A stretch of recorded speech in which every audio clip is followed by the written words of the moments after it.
This episode of PS I Love You XOXO is brought to you by Kinda Funny, the animated series. Go over to patreon.com/kindafunny to watch the episode and support this dream. Please, all the money raised there in January is going towards this stupid show.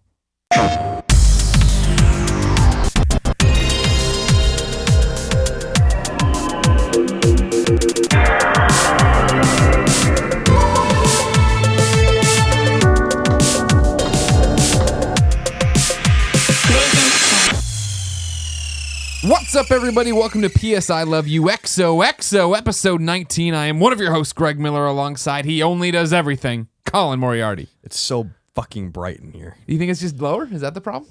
I don't. You really don't notice that? Like, I can't even. I'm with you. It looks like, brighter. It doesn't like, look like. It's not like. It's like not. I gotta like sit like this. It's not. You want my gunners? I'll go get the gunners. No. Should I go get my gunners? No. You want me to wear my gunners? It's too much. You want me to raise it up for you? You raise me up. He's talking about the light. Like if you're listening to the MP3, he's talking about the light. And here comes the fire in the sky reference. I was gonna say it's like what it's like to be on Mercury. Okay. The sun looming large on the horizon because you're so close to it. Yeah. This light is like directly on top of me. I'm not even. You want to slide back on the table? You want to slide back on the table? I'm not using my normal commercially thing. Like I can't look away from you. Because if I look that way, I'll get you some sunglasses. Even Socrates knew you couldn't look at the sun. You had to look at the eclipses in water. Even he knew that. How did he know that? Did other people go blind or something? I guess so. Isn't that the whole thing with the eclipses? Oh, they're gonna say the ancients. But okay, it's just that you can't look at the sun to begin with. You're not supposed to look at the sun to begin with, right? So even the eclipses. No, but I was always all right. So here's two things. Yeah. I'm gonna tell you a funny Colin story. Sure, lay them on me. When I was in 4th grade, yeah, I looked directly at an eclipse. Good job. For like fuck yeah. God knows how long. Suck it, Mrs. Gustafson. Never thought about it again. Yeah. 9th grade. Yeah. Had Earth Science. Uh-huh. Mr. Nielsen exclaimed that if I didn't already go blind from it, I will go blind eventually from looking at the eclipse. But here's the problem. Lay it on me. So you don't look at the eclipse because it is an optical illusion, right? So like Wait, what do you mean? You don't look at the eclipse? You know why you don't look at an eclipse? No, I don't know. It's because you go blind. That's what everybody says. Yes, because the moon, yeah, for instance, is way smaller than the sun, but it's an optical illusion and it's blocking it. But indeed, all of the rays of the sun are just going around and into your eyeballs. I'm with you. So I was paranoid about that for a few years. Sure.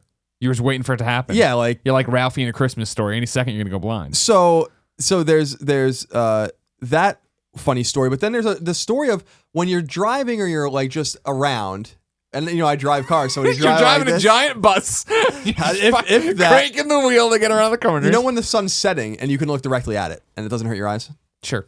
You know what I mean? Like the sun. I guess so. Yeah. Midday sun if it's midday sun, I'm not going to stare right at it. Like when it's red and it's on the horizon, so you can just stare right at it. Yeah. That's no different than looking at an eclipse.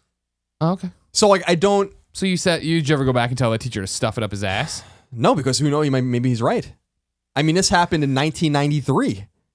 23 years ago, I looked at that eclipse. Sure. But if you go blind now, it could be for a number of reasons. Is my math right? Yeah, I think it is. Okay, sure. Go on. That was pretty much all I had there. You could go blind for a number of reasons. Maybe you get the Daredevil sight powers you always talk about. When I was in San Diego last weekend and I put the Drano in the drain, I was afraid I was going to go blind from that. Right. That's not a problem anymore as far as I understand. Sure. It would have happened by now. Those chemicals would have burned out your retinas by now. Came back from San Diego today. Uh-huh. 2 things about that. Okay. Number 1, they pulled the fucking classic flight attendant move that I haven't heard in several years. Yeah, yeah. And I've flown, literally 100 times in the last couple, few years. Yeah. They pulled the classic computer, like, we can see. They start to taxi or whatever. They did the stop. Or it was when we were like descending, and they're like, we can see that someone has service on their phone. It's interfering with the computers. I'm like, you're so full of shit with this. But I thought that was funny. But then the plane landed with a thud because of the cell phones.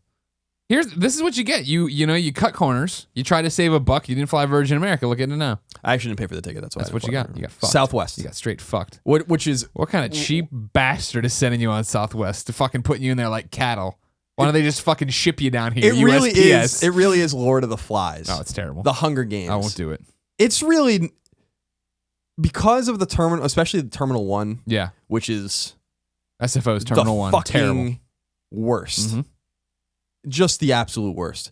I feel like I'm living a higher life when I'm flying Virgin America in Terminal 2. are. It's wide open. There's all of these restaurants and options, but there's space.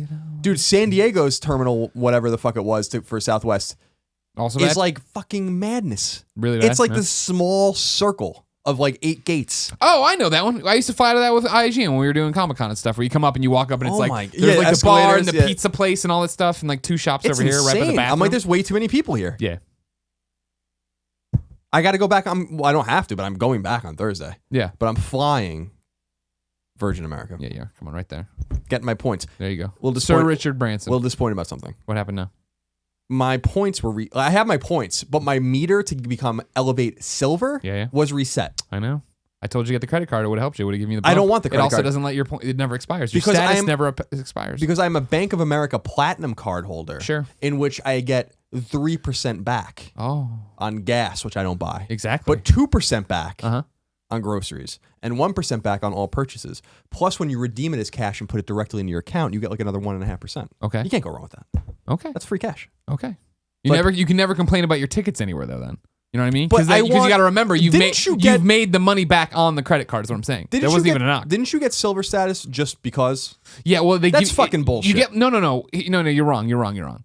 So what happens is you get status points on Virgin America. I think you get like 15,000 or whatever it is status, which then puts you within 5,000 of silver. And then I got gold just because. And that's I permanent. flew a lot. Well, apparently it always says it's about to expire or whatever. Or every year it's like, your thing resets and then it doesn't. And then I asked Christine about it this last as we went into 2016. And she said, because we're credit card holders, our status never expires. So as long as I have the status, I'm always going to be gold. What is the benefit of being a silver or golden? You get discounts? You don't have to pay for your bags anymore at Oh, gold. I don't care about that. But do you get ticket you get discounts? No. Then useless. It's totally useless. Oh no, you can get into main cabin and main cabin express and select without having to pay any extra money for it. Okay, that's something. You get the companion ticket. You get you get $150 companion ticket every year that you can send people on. I guess I just don't care that much then. You get the board before everybody else. That's the one. That's the one. Because like it's a You fucking get your own special line when you check in, so you have to deal with the riffraff. because it's like playing Russian roulette when you check into Virgin America, because there's no rhyme or reason as to your group number. Like, to Oh, your group. sure. I fly in the same seats typically, right in the middle, right on the aisle. Sometimes I'm Group A, just for no reason. I'm like, oh, now you're Group A. Sometimes I'm Group D, Yeah. and Group D, that's when it's cutting it really close. No, you don't want to be in Group D. Because then You're you're running out getting of D'd over. overhead space. Yep. See, Yep. to Southwest's credit, that is the good thing about Southwest is they just let you check 2 bags. Sure. So no one has, so I got on. You I don't was, wanna check I the was bag. B50. Yeah. So I was Way the fuck back there. the 110th person. Is that right? To board the plane? If you're B50? 30, 30, 30. No, it is. Oh, 30. no, it's more than that then, right? 30. It's A1 through 30, A Is it 31 30? through 60. So Okay. that's 60. Mhm. B1 through 30, 90. Mhm. So I was the 110th person. Yes, 110th Yeah. person. And I still got overhead space. That would have never happened on Virgin America. Sure. Never. Yeah. And I got an aisle seat. We didn't have that red entertainment system to keep you No, company, but it where was you only an watch hour. all of these amazing flights. I played volume. Movies. Oh yeah, great movie. Speaking of volume, Greg Way, today on this PlayStation podcast, which is now the Virgin America podcast, we'll have Mike Bithell, Volume's creator and developer, on to tell us all about his career, Volume, and Volume Coda, in which he spreads a whole bunch of information about Volume Coda that I don't think he was ready to talk about, but he just did. Oh, that's fun. So now you know all about the VR game if you listen to this episode. Can you tell that, a lot of people had some feedback about how we didn't get into the news quickly enough? Oh, last week. right. So Can you for tell- those people- Can you tell that we really took that into account? That was my favorite thing. Like, news starts at 14:56 last week when we were ordering wings and all this stuff. It's like, man, you guys, you're new, huh? You don't know how this show, how the Colin and Greg podcast work. You're lucky I'm talking about PlayStation. If at we all this didn't week. get to the PlayStation news fast enough for you last time, hundreds other PlayStation podcasts we can recommend for you. This is the dumb shit. I wouldn't we do recommend here. any of them because I don't know. I don't listen to any of them. I assume they get to the stuff faster though. I don't know if they just ran everybody through what exactly Virgin America Gold and Silver and all the benefits are. The best is when you get on Virgin America, you get in the main cabin select or whatever, or the exit rows, you get put in there by, not mistake, but like they upgrade you or whatever for something, and then you get the free drinks and the free food and the free movies. That's what I was gonna say. The fucking freebies, because Square Enix flew us to PAX Prime, and for some reason put Kevin and I in main cabin select because I was probably the last. The to two get most available. important people. And I was just having a fucking good old time. Yeah. Yeah. Yeah. Because They don't have the Pringles anymore, which is a little disappointing for $3, but they do have the nuts. Oh yeah, that nut mix is good. I also like those macaroon things they have. They only come 3 in the little bag, and you think I'm getting screwed over, but they're dense, and if you eat more than 3, you get a heartburn. Trust me, I've tried. I have some good news for you. Thank you. I didn't choke on any water this week. Good. Oh, you didn't To fall or asleep. from. Oh wow, that's a big step for you. Yeah. I'm really proud of you. I'm really proud of how that went. So, you know, that was a step in the right direction. Yeah. Saw a friend of the show, Eric Castro. I know. How's he doing? He's good. We went to a couple of places in his little group of, he owns, Polite Provisions, and they're in a group called the Consortium. That's about, a series of fantastic restaurants and bars. I want to highly recommend, of course, Polite Provisions because, I go there all the time. Sure. When I'm in San Diego, and so do you. But we went to Ironside where I ate seafood randomly. That's bullshit. Because you never eat seafood. It's weird. You refuse to. I felt a lot of pressure. Okay? Yeah. I felt a lot of pressure, but it paid off. I've told you for a long time it's good. It's because it was cooked right. I'm not going to get that. I ate octopus. Yeah. Which apparently is like their most famous dish. Yeah. And it didn't octopus is taste like great. octopus at all. Yeah. It just tasted like some meat with some. Tomorrow stuff we're going over to the ramen shop. We're getting taco nigiri. Come on. It's awesome. It's great. I love it. I've had enough for a little while now. Okay? Okay. Because then we went. Quota's hit. Because then we went and got burritos today, and Erin got a shrimp in her burrito. Yeah. And she was like, "Oh well," and I'm like, "We've reached the limit. I've tried as much as I need to try. Let's back it up a little bit, yeah, okay? Yeah. Because I am who I am. But I also want to recommend Noble Experiment, which is a really cool speakeasy. Okay. In that same group of restaurants that people like craft cocktails, and you should. Okay. Over there in San Diego, it's cool. You go into like this other bar called Neighborhood, and then you go into the back, and there's like all these kegs that are lined up or whatever, like real kegs, and then some of the kegs are a fake door, and you go through the door, and then, and then there's like a woman standing sitting at a desk, and very interesting. Yeah, and that then sounds interesting. You don't get in if you don't have a reservation. Sure, of course. You got to make the reservation. I understand that. For your edification, was going to go to Arts Cafe today for breakfast with Christine. Whoa! Closed. Yeah, closed on Mondays. Yeah. Could have told you that. Well, you had to settle for Howard's? No, keep in mind that my schedule, internal clock's been all fucked up because it feels like Sunday because it's Martin Luther King Day here. No, so what we did is they opened a new restaurant, a couple of ones down, called Lale. A new restaurant. Lale. Is it Americana? Americana fused with Mediterranean. Went in there, had an eggs Benedict. Was it good? Potatoes were perfect. Christine had a Dutch pancake. Fantastic. Big fan of this place now. Not as good as Arts stuff. Sight Glass Coffee. No, better because they have other stuff. Arts is like Très Magnifique, my friend. Especially because with tip, $15. That I'll give you that. Arts is a great deal. I like their hash and I know brown that to most sandwiches. people that's a heinous price. Sure, not in San Francisco. Not in San Francisco. Not for San Francisco a plate, breakfast. An omelet, 3-egg omelet, lots of cheese, bacon. Yeah. In the omelet. Yeah. Rice, toast, orange juice, water, $15. Yeah. You're living the good life there.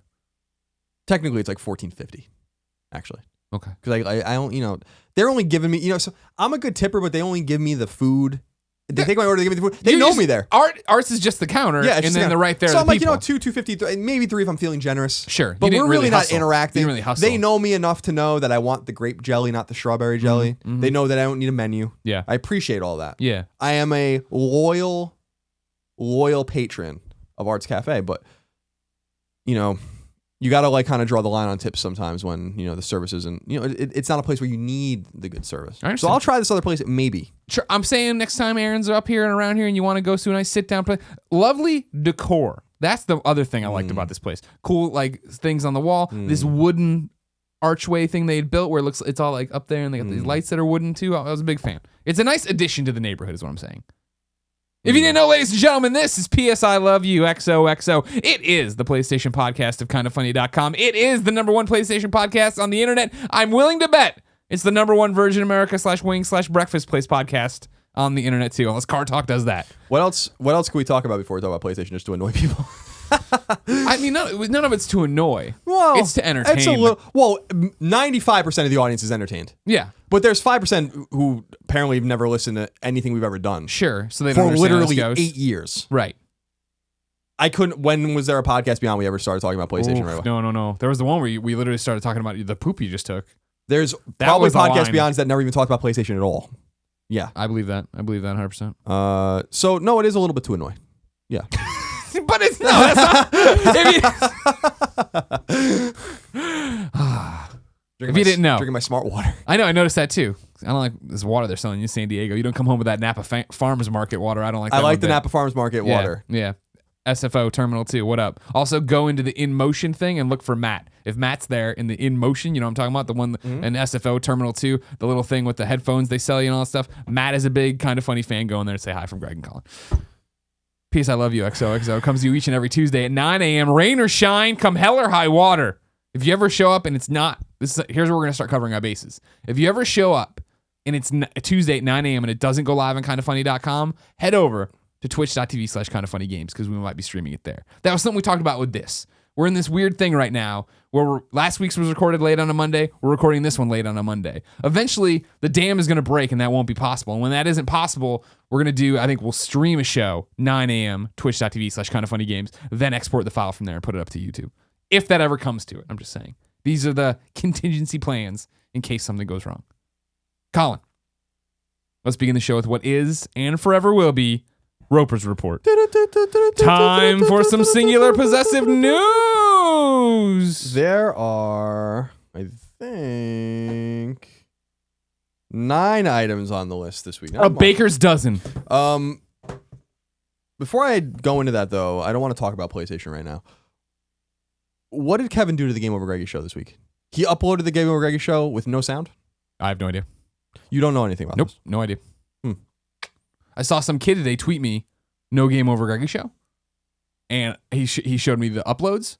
And then I went to, but he sent it at like 7 in the morning, 6 in the morning when I was asleep. And then I went and checked at 10 in the morning and the show was there. Your finger's definitely on the pulse. Number 1. Wait, you don't even know though. Oh, I know because I... No, you don't. You just asked me a question though because you didn't know. Well, I mean, I do know because I was on an email thread about it. Oh, okay. It was hypothetical because I thought we were going to have a funny banter about it. But you don't even know what the fuck's going on. This is what Kevin does. I'm used to him fucking stuff up. I don't even know what the fuck's going on. He just exports Didn't affect me at all because show. I didn't promote anything today. No. Because it's Martin You Luther stopped King working Day. a long time ago. Yeah, like almost a year ago. Yeah. Now, Martin Luther King Jr. Day is a day many people have. Obviously, it's a federal holiday in the United States, as it should be. People have gallivanting. So what I thought I would do is just put that stuff on Friday when they're back at work. See, I'm always thinking. You claim you are. Literally always thinking. And let me tell you a little something else that I did yesterday. Sure. Because I still don't want to talk about PlayStation. Good. I don't care. Watched 2 episodes of The Wonder Years. Okay. The first one and the last one. Oh, I wanted okay. to contrast them. Okay. I can respect that. And there's quite a contrast. Yeah, a lot of years went by. Watched first 10 minutes of Narcos. Oh, yeah? Pretty good. Yeah? Okay. Pretty good. Okay. Watched football. Yeah? Did you see any Those of the are football? some good games. The football games? Yeah.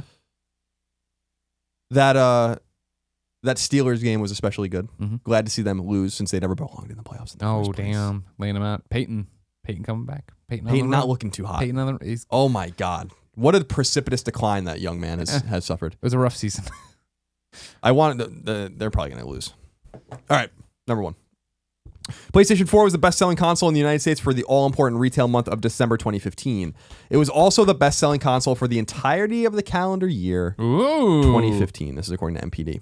Number 2, associated news. On the software front, the following 10 games listed in order were the best-selling games at retail in the United States in December 2015. Call of Duty Black Ops 3. There's a typo here, and even though no one's going to see it, I'm going to correct it because it's bothering me. Okay. Call of Duty Black Ops 3, Star Wars Battlefront, Fallout 4, Madden NFL 16, NBA 2K16, Grand Theft Auto 5, Rainbow Six Siege, Minecraft's Story Mode, and FIFA 16. Black Ops 3, Battlefront. There's another typo. I can't abide by it.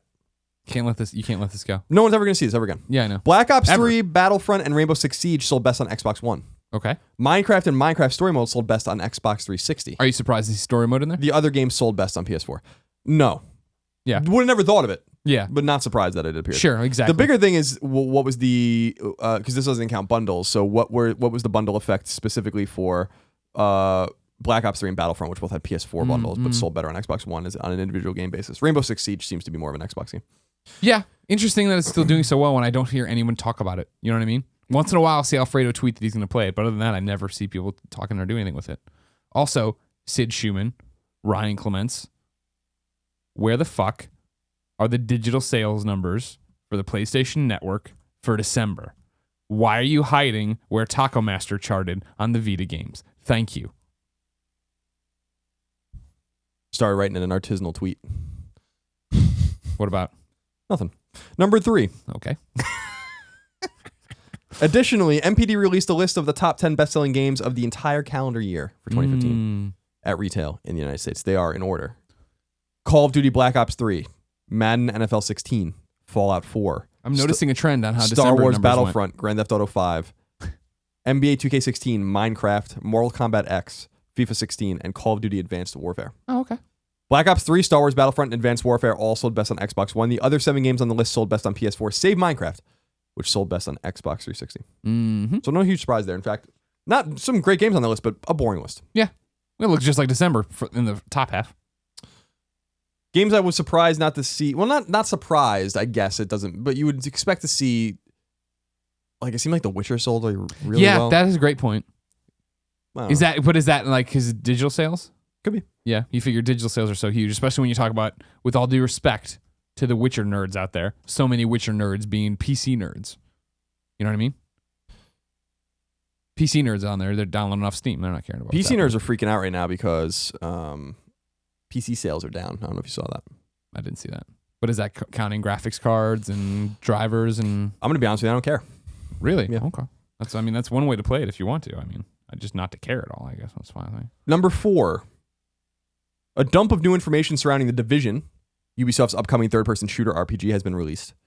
For starters, the core game will only take place in Manhattan, and only in Midtown Manhattan. How do you feel about that, Mr. New York? I mean, I thought we were going to be playing all of Manhattan. Midtown Manhattan is sizable for a video game. I remember from Spider-Man. Yes, you do. But it seemed like it was going to be more than that. There's more news, though. Assumptions were made that the entirety of Manhattan would be playable in some fashion, in addition to Brooklyn, the Long Island-based borough that was actually shown off in videos of the game. Okay. So Brooklyn's gone. Wiped off the face of the earth. Since the game will have DLC, it is assumed that Brooklyn has been pushed to DLC status. Gotcha. That is not confirmed. Gotcha. Ubisoft claims Midtown Manhattan has been recreated in the game 1-to-1 with exceptional attention paid to detail, which is why they stripped everything else out. Okay. Would that satisfy you? Yeah, I mean, that sounds good. But I want to see how big the game actually is. Sure. Additionally, the game will not have player-to-player trading at launch as originally designed. However, since the Division will have both paid and free DLC, it's possible this feature, like Brooklyn, will come at a later date after the game comes out. Finally, the Division will indeed have a beta. It will run on PlayStation 4 from January 29th to January 31st. It will be a day earlier on Xbox One. Gotcha. And so many people have already been in the alpha and leaking alpha screenshots because my name's in it. There you go. Your name's in it? Yeah. Game Over Greg? No, Greg Miller. Really? Yeah. Like for you? Nobody from the Division's confirmed that, but I get tons of tweets about it. I don't. It's not like I want to say dog tags, but I'm not sure because obviously I haven't played the Division. But it seems like people are walking up and there's like a chest or whatever that has like a name attached to it and whose it was. And it's Greg Miller. And seeing as I'm the only Greg Miller that matters, it's me. Number 5. The Witcher 3's upcoming expansion called Blood and Wine is eagerly anticipated amongst the game's millions of fans. Originally referred to as outright quote-unquote better than Wild Hunt itself. CD Projekt Red's marketing lead, Michael Plachtow-Gilevsky, spoke to GameSpot and said that it may not necessarily be better, but it will be more refined. According to his conversation with GameSpot, quote, Blood and Wine is the sum of all my experiences we gained when creating Wild Hunt, so it's definitely more refined than Wild Hunt in many regards, but that doesn't mean it's better per se, end quote. GameSpot writes, Plachtow-Gilevsky went on to say players can look forward to all manner of new monsters, quests, and places of interest in Blood and Wine. He also notes that Blood and Wine's new realm, Toussaint, rivals the size of those found in the base game, but he wouldn't get drawn into the debate about what's better. He said then, quote, I wouldn't point fingers at what's better separately, as each addition to the Wild Hunt, including over 10 updates released so far, enriches the overall experience you get from The Witcher as a game in general. The base game with the expansion is simply better than without them. Okay. I mean, I think refined puts it in terms that make sense, right? If it's refined, then they're stripping away that maybe things people didn't like about Witcher, the main game, right? Or that bogged the thing down or stop progression or da-da-da-da-da. I think that's what they mean, ladies and gentlemen. Calm down. Slow your roll. Chris Marigold for life. You gonna play it? Now that you have to be a money hat? Now that I have to be a money hat. I've already started trying to get back in. I've felt it grabbing me, The Witcher again. And I put it in the other day and started and played a little bit, did like a quest or whatever. I'm like, I can see me getting back into this. You did a quest, so I did. It took you like 17 hours? Exactly. Grew a giant beard. So will I play this? Maybe one day. I'm not going to stop. I don't think that's how it works even to stop the main game to go do that because I'm so lost in the main game at this point. You know what I mean? Trying to jump back in there. What do I do with the silver sword? I got all the shit to sell, I think. Where's my fucking horse? Always trapped in that house. Some weird horse shit going on in that game. It was no diamond dog horse. You know what I'm saying? What's the horse's name? Roach. Right, Roach. I was talking about D horse though.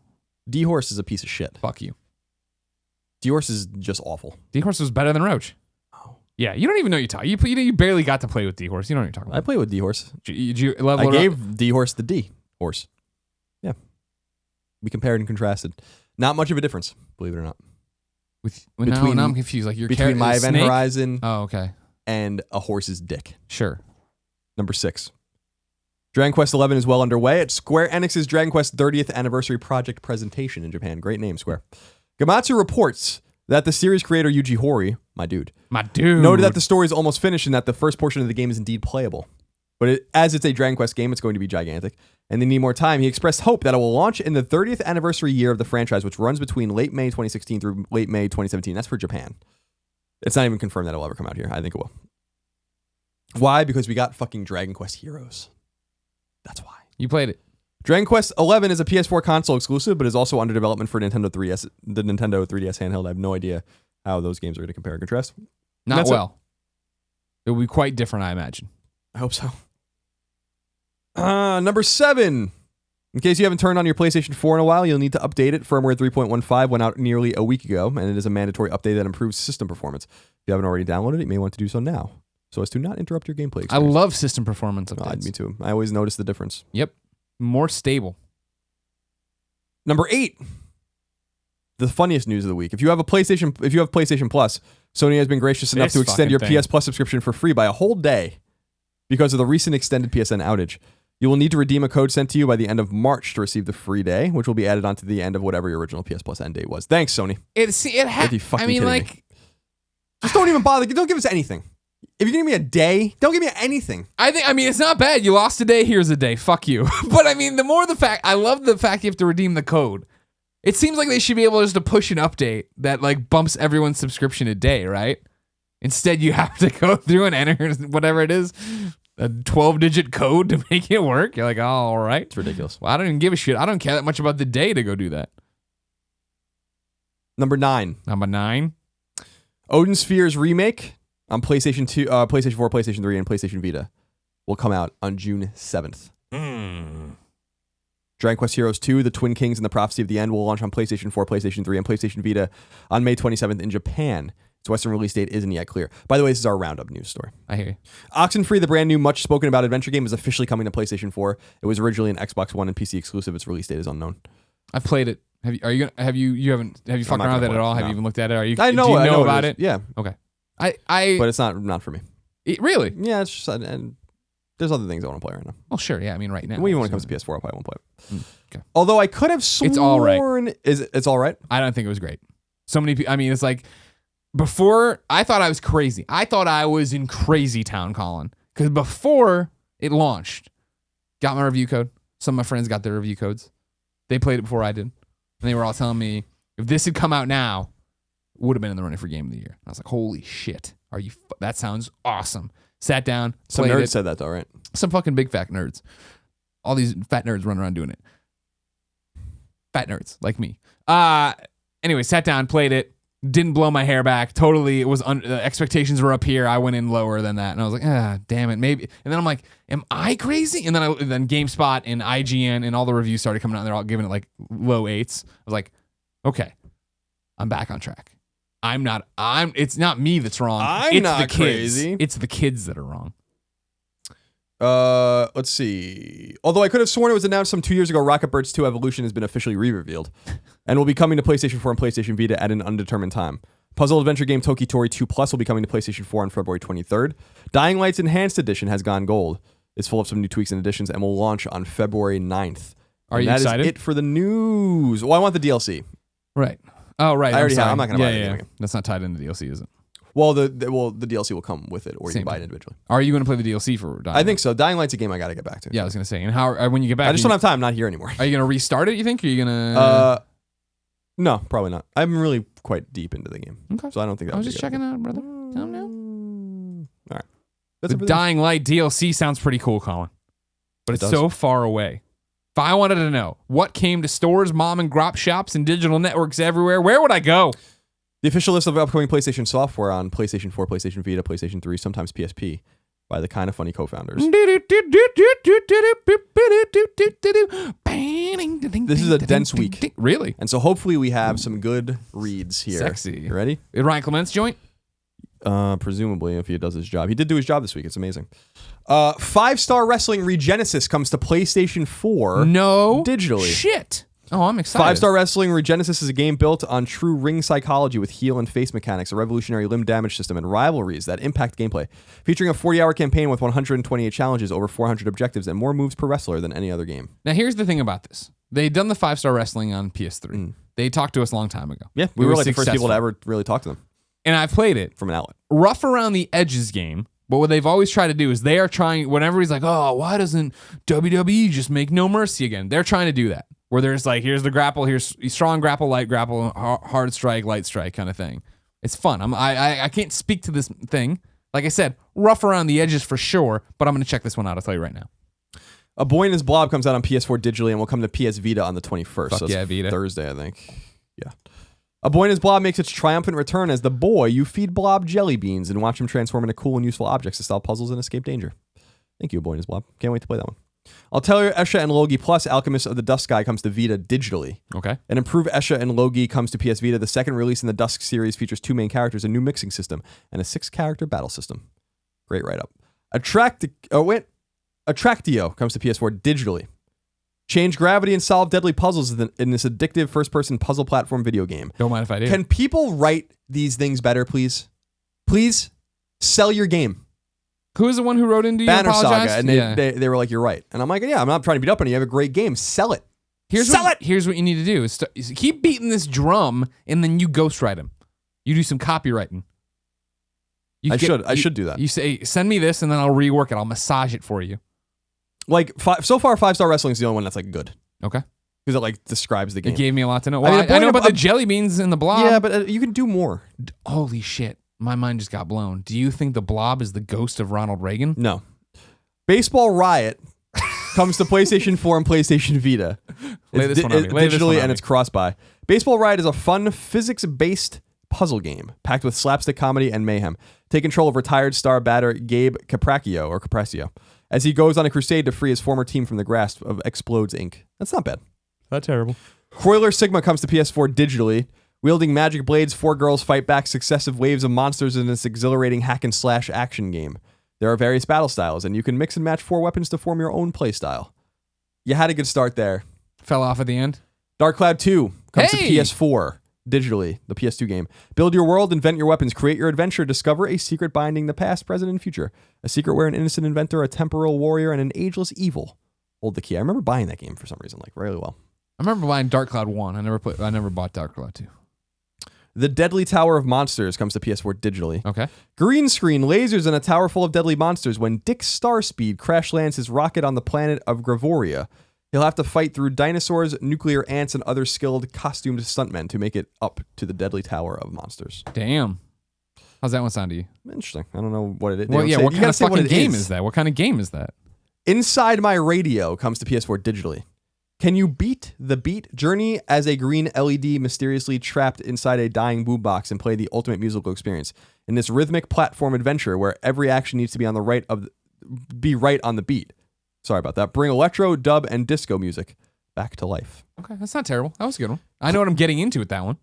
Klaus comes to PS4 digitally. Klaus is a precision-based puzzle platformer with a self-aware narrative and unique PS4 touchpad-based controls. Klaus's tight and challenging platforming takes inspiration from hyper-precise classics, such as Super Meat Boy and Mega Man, combined with a tense and emotionally engaging narrative akin to Limbo and Thomas Was Alone. That's how you write it up. I've played this game. Do you like it? I don't want to go that far on record. They sent us a build after PSX because I asked for builds after PSX of all the PSX games that were there, or that reached out to me. They sent it, played it, didn't do a let's play with it or anything because we got like 1 million builds that day and I ran through a bunch of stuff. I'm interested in it.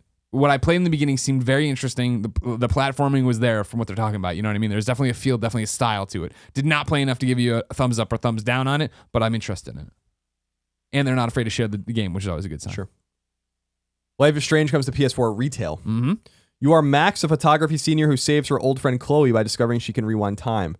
The pair soon find themselves exposed to the darker side of Arcadia Bay, as they uncover the disturbing truth behind the sudden disappearance of a fellow student. Hold on.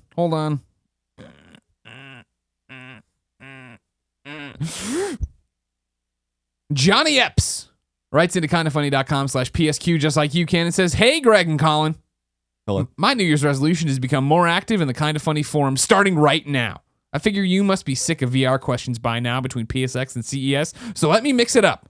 My personal game of the year, Life is Strange, has a limited physical release January 22nd. With the positive press the title has received at multiple Game Awards ceremonies, the first episodic adventure to do so since Telltale's Walking Dead Season 1, did it earn a place on your personal game of the year lists? I watched Greg and Christine live stream episode 3, and I've been eager to know his thoughts on the full game. Thanks, John from Ireland. Kinda Funny community, friend me on KF forums. Hit me up on PSN, Johnny Epps. JOHNNIEPS.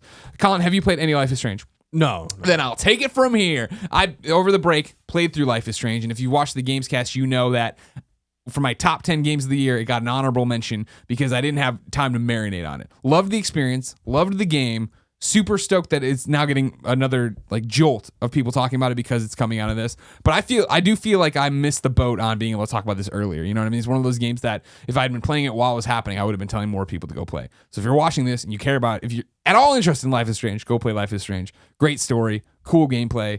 I like it. What is happening? What? If you're all interested in Life is Strange, go play Life is Strange. Yeah, that's what I'm saying. All well, right. you know how it is. Like you hear about a game, you're like that sounds interesting, but I don't know if I'm gonna like plunk down the money for it.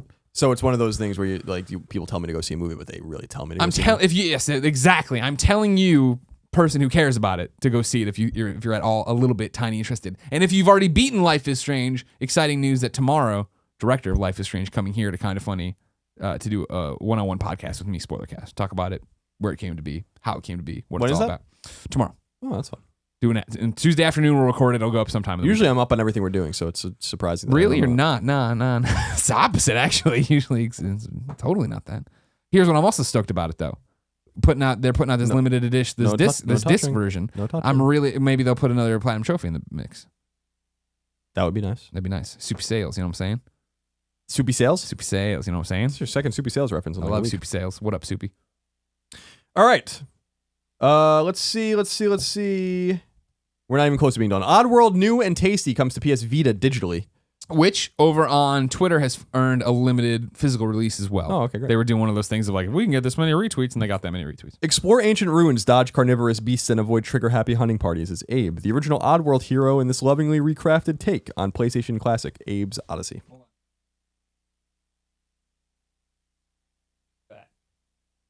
Did we fix him? Yeah, Kevin did for the most part. That finger's still all screwed up, but what are you gonna do? I do have bad news though. While you were gone, Shovel Knight we had to take him out back. Really? He just kept breaking. He just we glued You him guys are back the together, worst. and then he fell back apart. What do you mean, you guys? You guys did I him can't in. be held responsible for what's in I here. have the amiibo now, so I'm good. Okay. Red Game Without a Great Name comes to PS Vita digitally. Red Game Without a Great Name is a 2D puzzle arcade game where you control a mechanical bird carrying a secret message. Your goal is to deliver the letter to the recipient's cage, actually to 60 of them. It won't be an easy task. You will have to face different traps along the way, including barbed wire, windmill blades, spikes, and many others. That's a reasonable explanation of what the game I'm is. intrigued by everything they just said, plus it's on Vita, so it's already great. Resident Evil 0 HD comes to PS4 and PS3 digitally. Resident Evil 0 reveals the truth behind the mansion incident, the catalyst for the entire storyline of the Resident Evil series.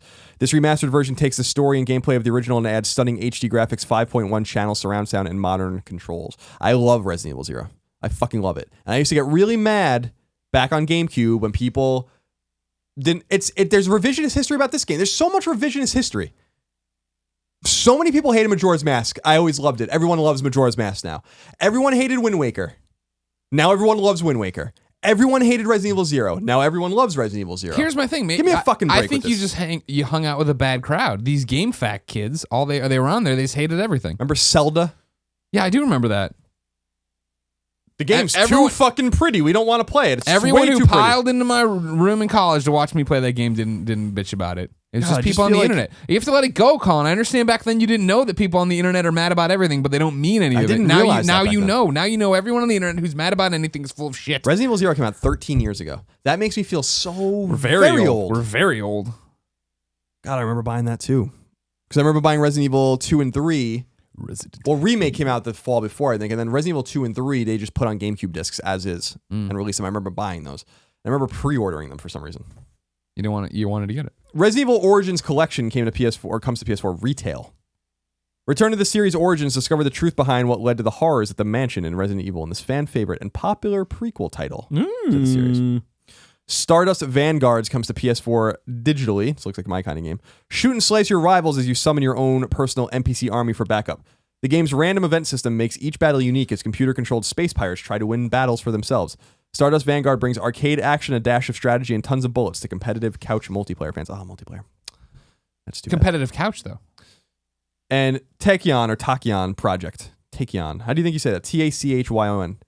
Tachyon? Tachyon. Tachyon Project is an action-packed dual-stick shooter driven by a story. Through the story mode, you'll progressively unlock all the weapons, secondary weapons, and perks available to configure your ship. You'll need them to face the increasingly hard enemies you'll find with more than 30 types. So, enemy types? You'll need them to face the increasingly hard enemies you'll find with more than 30 different types. I don't like that sentence. It's not great, but I'm getting like deeper and deeper, going deeper down the rabbit hole with like critiquing these. I don't mean to insult anyone. No, I want them to sell their games, you know?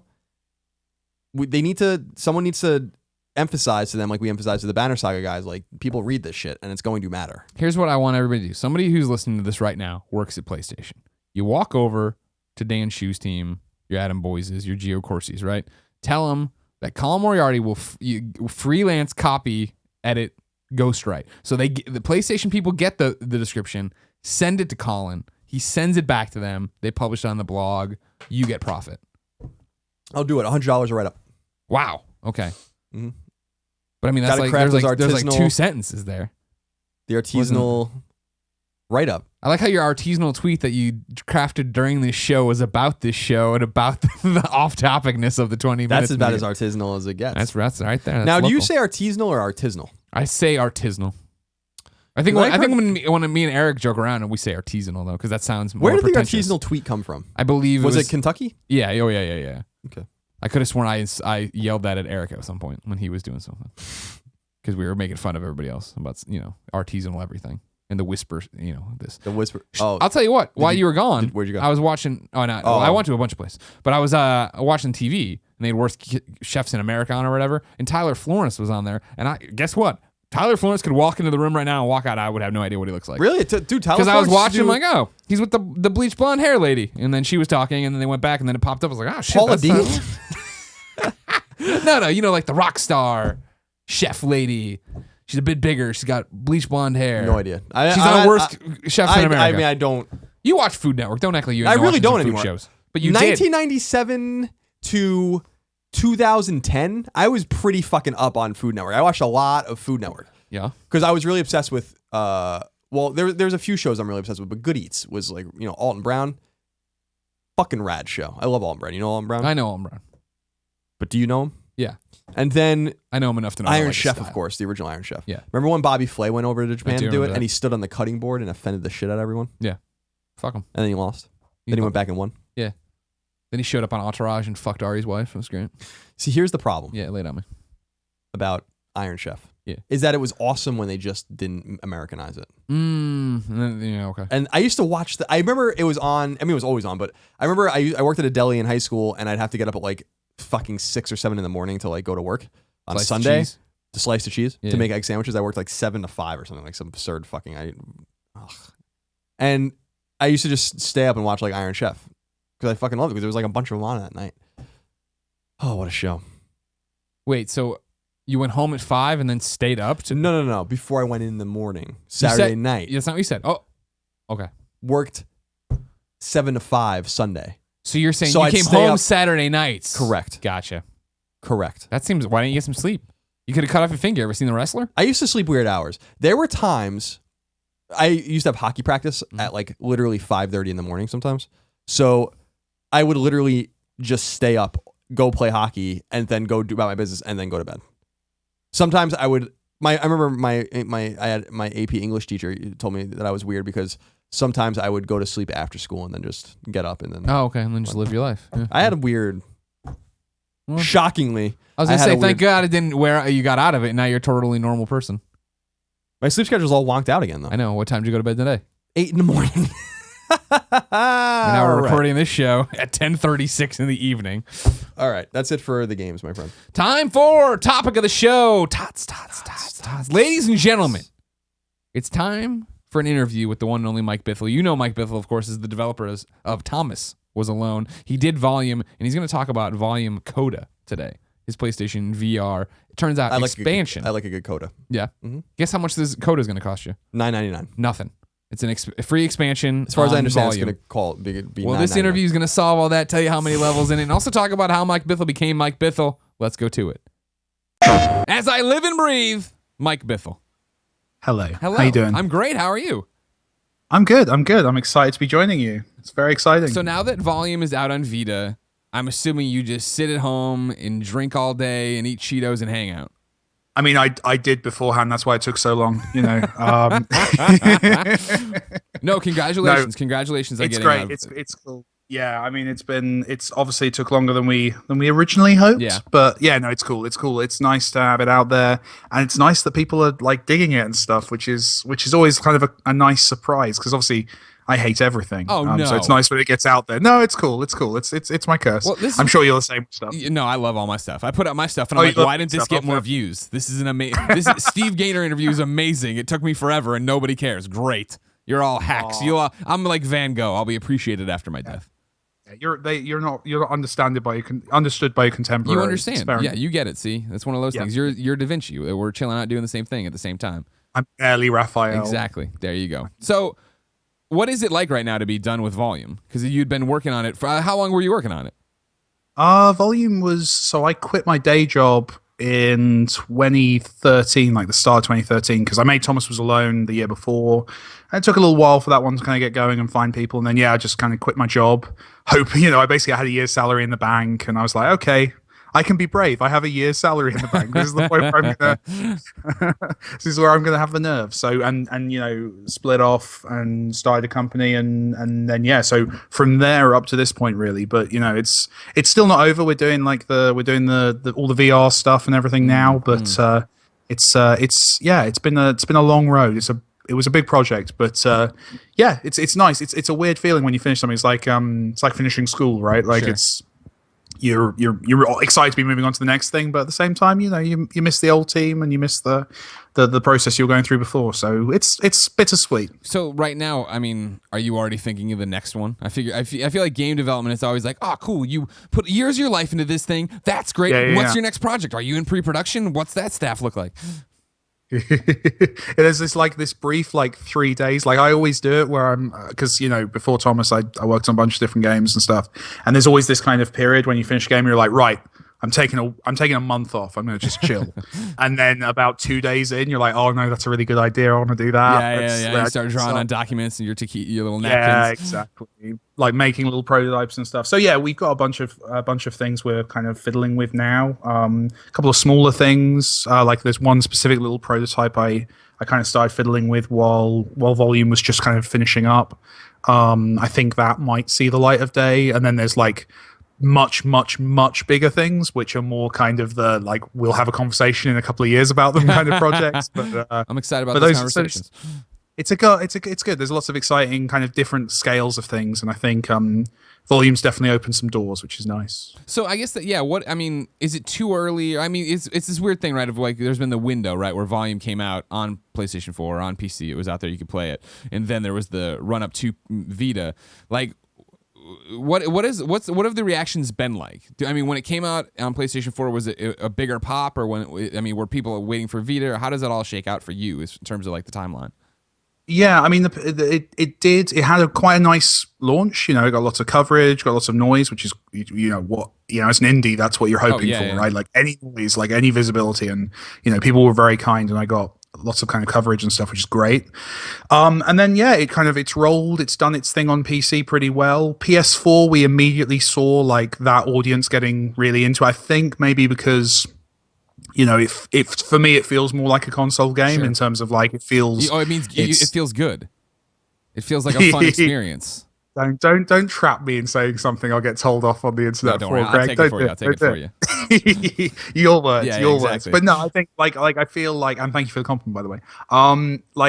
It kind of found that PlayStation audience, but there was always that thing. There was always that feeling that it felt like people might be being a bit hesitant because they were waiting for the Vita, and it feels like the Vita is just kind of switched on something and just we've seen a massive number of And players kind of coming what's interesting to me is that I don't know if you've ever seen PS I Love You XOXO or anything Colin and I do. We talk about the Vita a lot. You know I watch the show. I know, but I'm just letting you say it, so then everybody watches like, oh, he's one of us. He's awesome. Yeah. No, it's you tweeted the other day after the launch of Vita, and I'm paraphrasing, but it was something to the effect of, developers don't think it's worth putting their time into it, but the numbers we're seeing are crazy. Is that correct? Yeah, I mean, crazy might be overstating it. I mean, obviously, I can't go like into super specifics, but like it's certainly done. I know when we were working on it, the conversation was, well, we've said we're going to do it, we're going to get this out, and obviously, like it was a long time, so I think a lot of people kind of maybe thought maybe we were going to quietly kind of cancel it or something, But we always every other week with a game. Yeah, right. So I think the conversation was never about like, oh, we've got to bring it out to Vita because that's where the audience is going to be and it's going to be really exciting. The conversation was always, this is something we said we were going to do, so let's do it. And so I think honestly we went into it with kind of quite small expectations. We were like, this is something we're doing. Greg will make 10 jokes about it on Twitter, and then we'll see a few people play it, and it'll be fine. It'll be nice, and we'll know that we did a good job and we did something we said we were going to do. Yeah. But yeah, no, I was surprised. Like, there's a considerable number of players because obviously we have access to some of the numbers, so we can see kind of, these players are like either players who already owned the game, who then grabbed it for their Vita as well, or people who picked up the game specifically for the Vita version. And we see all these players kind of doing it, and then just kind of on like a noise level thing. Twitter became very noisy with kind of the audience kind of getting onto that and kind of screen grabbing their platinums for me and kind of chatting with me about it, and that's really cool as a creator. That's just getting any kind of conversation going with someone who's playing your stuff is always exciting. And I honestly, like, I put a lot of that down to you guys. I think your audience have been absolutely amazing and like super supportive of the game, which is cool. But it's a cheat code for us though, right? Because Colin and I always talk about it. Like when we go to PSX, like at PSX this year, they had to give me a security detail, which was really weird. But like we talk about it in the fact, when you think about Venn diagrams, like the circle that likes Colin and Greg is the circle that is PlayStation. It's just a circle. You know what I mean? Yeah, they lay directly over each other. It seems like there's nobody who hates us that likes PlayStation. Yeah, and that's been really nice, and I think and it's been cool, and you've got a cool audience. I'm as someone who genuinely, like, I know everyone always says like, oh no, I totally listen to the podcast and watch stuff. I genuinely watch your stuff, and like comments are always really decent. The kind of the attitude of the community is always awesome. So it's a nice audience to be talking to about a game anyway. And then we've seen obviously like people outside of that as well. So it's so far so good, man, and we're seeing the same thing indie games always see is when a game does well on one platform, that helps on others. So we're seeing a nice little bump on everything else. So yeah, it's been a good week, Greg. I'll be honest with you, it's been a good week. Good, you deserve it. I mean, that's the big thing about it is like you're a stand-up guy, number one, but you make great games, and now here it is. Real quick question: were you ever thinking about canceling it on Vita? No. Okay. No.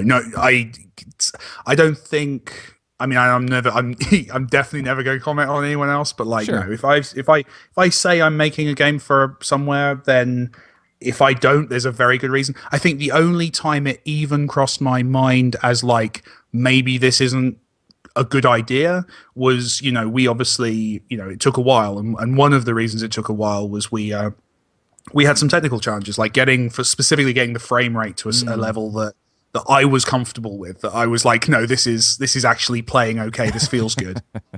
Getting like, there were certain points where it's like, if this comes down to like releasing a subpar version of the game versus not releasing a version of the game, I think that's the only context in which I would even consider it. But then the guys making it, the coders, did some clever stuff, and we pull a lot of cheats. I saw you commenting on like the you have to close the game to open trophies. Yeah. That kind of thing. So just switching on, like, plugging into some of Sony's kind of dark magic to kind of turn off some background processes just to get every bit of power we can. And yeah, in the end, I think it kind of paid off, and the game is reviewing well, and it seems that it's a good version of the game. And that was the thing for me, is I never want, and this was, I remember back with Thomas Was Alone when we did the mobile versions of that, like I was the guy arguing against an iPad version because I was like, platformers suck on iPads. This is not going to work.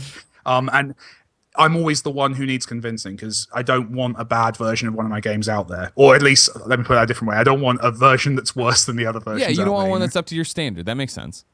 And that was the thing, when it was seeming to struggle, and it was when we're gonna get it and how is it gonna come out and da da da. That was my concern, obviously, with it. Of like, well, should I just give in and play it on PlayStation 4? I'm like, no. Damn it! I said I'd play this on planes. This is meant. You held your ground. This is meant for planes, and it turns out the version's awesome, and it totally stands up to what I think it suits as well, and I think that it's a shorter session game as well, which I think kind of fits which was not by design. Obviously, that's a nice mistake, but I think I think it suits the Vita on that sense as well. So yeah, no, we're really happy. No, that's the reason I love it and why I'm not getting cocky about it, but I plan to platinum it. And it's just because I'm gonna do it at my own pace and stuff, just because it'll be something I save for. Yeah, all right, cool. I'm on the plane and I want to play a bunch of these, or I have 10 minutes here on this bus ride. I can do one level and chip away at it that way. I want you to make some levels as well. Okay. Have you ever tried that? Have you ever done any level design kind of? Have you ever played with that in a game? Little Big Planet. That'd be about it. Okay. I was really bad at it in Little Big Planet. Maybe I don't want you. Don't make any lopsided jumps and stuff. You have all these things. Then you ever do this? And then you try to connect and you're gluing things, and then you try to move one thing, and it turns out you glued it 5 things to everything. You're like, Jesus Christ. Oh man, I remember my first job, I was a junior level designer, my first ever job, and I made this whole intricate level, and then I realized that over the course of the level, all the doors got slightly smaller each time. So when you tried to play it, you couldn't get through the last door. It's like, oh, I love that stuff. So talk to me. You touched on that. Talk to me a little bit. We've been around, you and I. We've enjoyed each other's company. But even at GDC Absolutely. this year, or last year, I guess, Jesus Christ, it's been a while. Last year at GDC, you came through, you showed volume, you brought this little Japanese boy to test the game with you. Yeah. Beyond that, even, and back to Thomas Was Alone and stuff, for you in game development, when does it start? You're talking about, your first crack at making levels and stuff. How long ago was that, and how did you find your way to it? That was 8.5 years ago, kind of was my start. So I got a junior job at a company called Blitz Games over in the UK, who probably they weren't a massively known studio. There's about 200 of us, but I think probably best known for and this is off brand, but Fusion Frenzy on the Xbox. Okay. They did a Dead to Rights game, if you remember that franchise, the cop and the dog game. They did the reboot, right? They did the reboot. Shadow, exactly. no! And Shadow would run and die and stuff. Yeah. Yeah. So I worked on that. That was not one of my games. I was one of a big team working on that. Thanks for the shout out, by the way. Reboot. No, that's fine. I was the director of that. Thanks for the shout out, by the way, in your awards speech. Oh. Someone who has been that person on many games. Right. That was nice. Well, no, I think a lot of developers. That was cool. Yeah, that was the point of it. I mean, I'm well aware of how much you guys go through. You know what I mean? For me, when it became clear that I was going to win Trending Gamer of the Year, right? When because people would vote and then send me that you have 68% of the vote. I was like, crap, I'm gonna have to say something. Actually, you have to write something. It wasn't lost on me how ridiculous it was to be the only non-VO or developer or whoever producer on stage. You know what I mean? And so I wanted to make sure people knew that I wasn't taking that moment for granted. That I thought I was. That was really cool. I was that person. I was the member of a big team for the first. Yeah, for the first kind of 4 years of my career, just kind of doing level design, Had you gone to college for it, computer programming? Yeah, I was someone who did. I did one of these computer game design degrees. Okay. Which was back then that was weird. Sure. I think there's way more of them now. They're much more established and they're really good. A lot of them. But when I did it, it was kind of just testing that ground. You're throwing your life away, Bithell. They'd say. That was it, right? Everyone, all of my mates were just yeah, sure, you're going to get a job in the games industry. Okay. So I did that and then went to Blitz, worked on a bunch of things, some SpongeBob stuff, worked on Dead to Rights. I did some of the cutscene integration and all that kind of stuff on that, and worked my way through a few projects. Then worked on some Facebook stuff, but in my own time at that point, I'd started making Thomas Was Alone. Gotcha. So Coda. which is the Volume VR game. That'll be my 10th released game, I think. And that's the thing. It's always really funny when people come up to me and say, "Oh my goodness, like, you know, Thomas Was Alone was your first game and Volume's the second game." It's like, no, let me tell you, you're an overnight success. Walk you through this. Like there was some wilderness years, you know. And it's cool. I think that's how a lot of game industry careers happen, right? That people work. I think in a lot of things, people work on lots of different stuff and then maybe become known for something later. Yeah. And people kind of don't know that you've also been, you've done a few things before that. Sure. So you start working on Thomas Was Alone while you're at the big company still. Yes. And then do you release it while you're there? So I made like a little prototypey, like a game jam kind of version of Thomas Was Alone while I was at the big company, and like it kind of did quite well and was on a bunch of different stuff, and it got some coverage and things, and it like spooked a few people, and there was like because at that point I was just like, you know, employee number 67. Yeah. And it was a kind of a weird thing that I was being written about on games websites and stuff, and I wasn't used to it, and it was all super weird. But they were really cool, actually. They basically like said, "Mike, you know, you came up with this. We don't want to make a game about rectangles because that won't sell. So this is yours now." And they gave me like, you know, contracts saying as much. And then I quit. And went and worked for a friend's company doing like social games. So the bulk of the game was made while I was working at a slightly smaller studio. Gotcha. But yeah, like I've had a lot of very nice people indulge me to allow me to do this stuff. So there's a lot of people I owe favors to, basically. I'm sure. That's kind of the name of the game, I think. That's right. Yeah, absolutely. So Thomas Was Alone comes out, Mm-hmm. sells well. That you said that allows you to quit your job, and that job was the small studio thing? That's right, yeah. Okay, cool. And then you branch out with Bithell Games and do your own thing. And then it's a story that I'm sure, it's very much similar to what you guys have done. Like, you know, just like at that point you're just sitting down, you're like, right, who's the dream team? Which of my friends do I want to work with and build stuff with, and let's build something the way because you have, you know, you work for other people for a while, you know, there are things you love about the way things are done. There are things that you're like, actually, I think you maybe can do this a bit differently. Sure. And then you have your own ideas and you kind of bounce all that around and that was what Volume came out of. And it was, you know, it's just a matter of finding cool people. And the cool thing with Volume as well was it was a lot of people doing a little work. So we had like, and that doesn't mean we were lazy, but what it meant was like I could get like an amazing someone who was like the best cutscene animator I knew and get him to come in and do like 2 months work. Or I could get like a writer that I really admired to come in and do like a draft of something for me for a week, or, you know, get Andy Serkis for 3 hours to record the bad guys. Which was ridiculous, right? Like when that got announced, when you told me about that, I was like, how did you do that? And you're like, I begged. It did. That is the background story to any story about like me getting something I want. Is I begged. I just got really lucky. Like, and it was really funny because like, you know, we got I hired a casting director to try and get them. And you know, we got the okay from the agent, but the message was basically Mr. Serkis is busy filming Star Wars. Which, by the way, is the best opening to any email. I think I think they had announced it. But it was before the trailer. But like, Mr. Serkis is busy filming Star Wars, which is obviously a higher profile project. So you're like, no, really? You're like outraged. I am outraged, sir. Yeah. But you know, they said like he likes the script, he likes the part, he'd like to do it.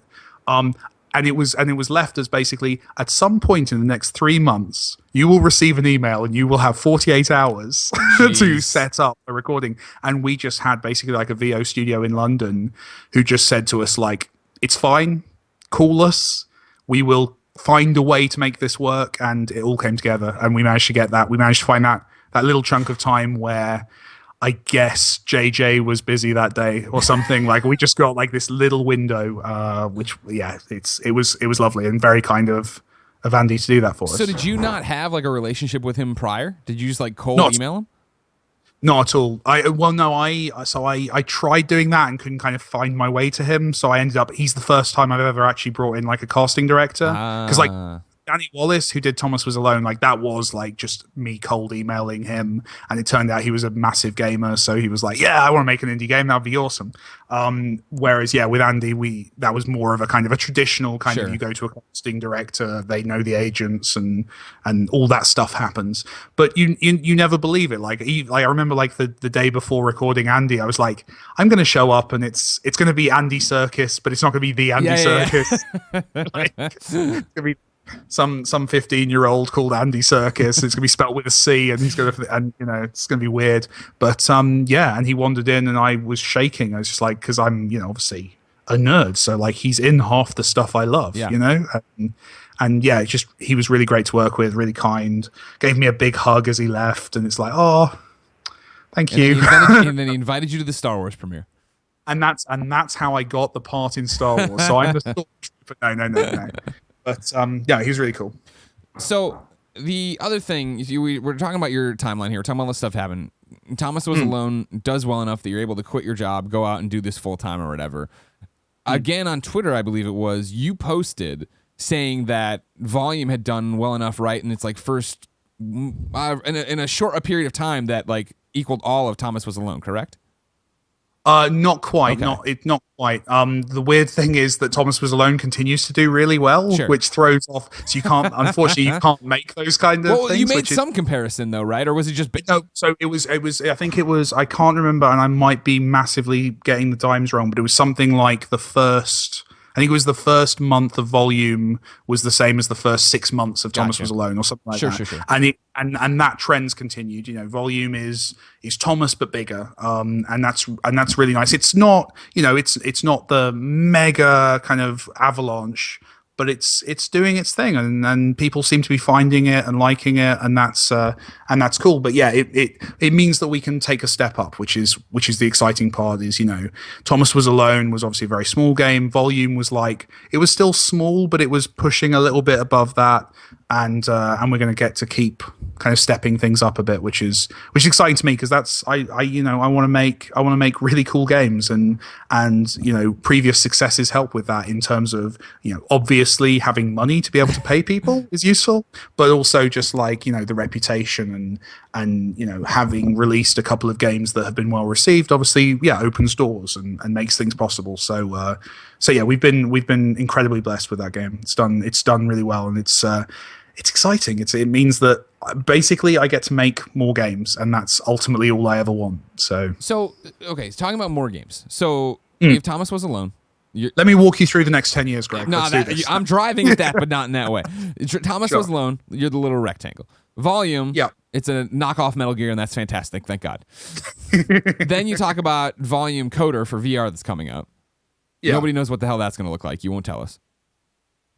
I'll tell you. All right, good. Tell me. What have I said? I'm trying to think what I've said and what I'm allowed to say. You said the whole game design doc's out there, so you can just tell us everything. If you could turn your computer around like your laptop and show us. I'll go and get the PlayStation VR headset. I'll hold over the webcam for you.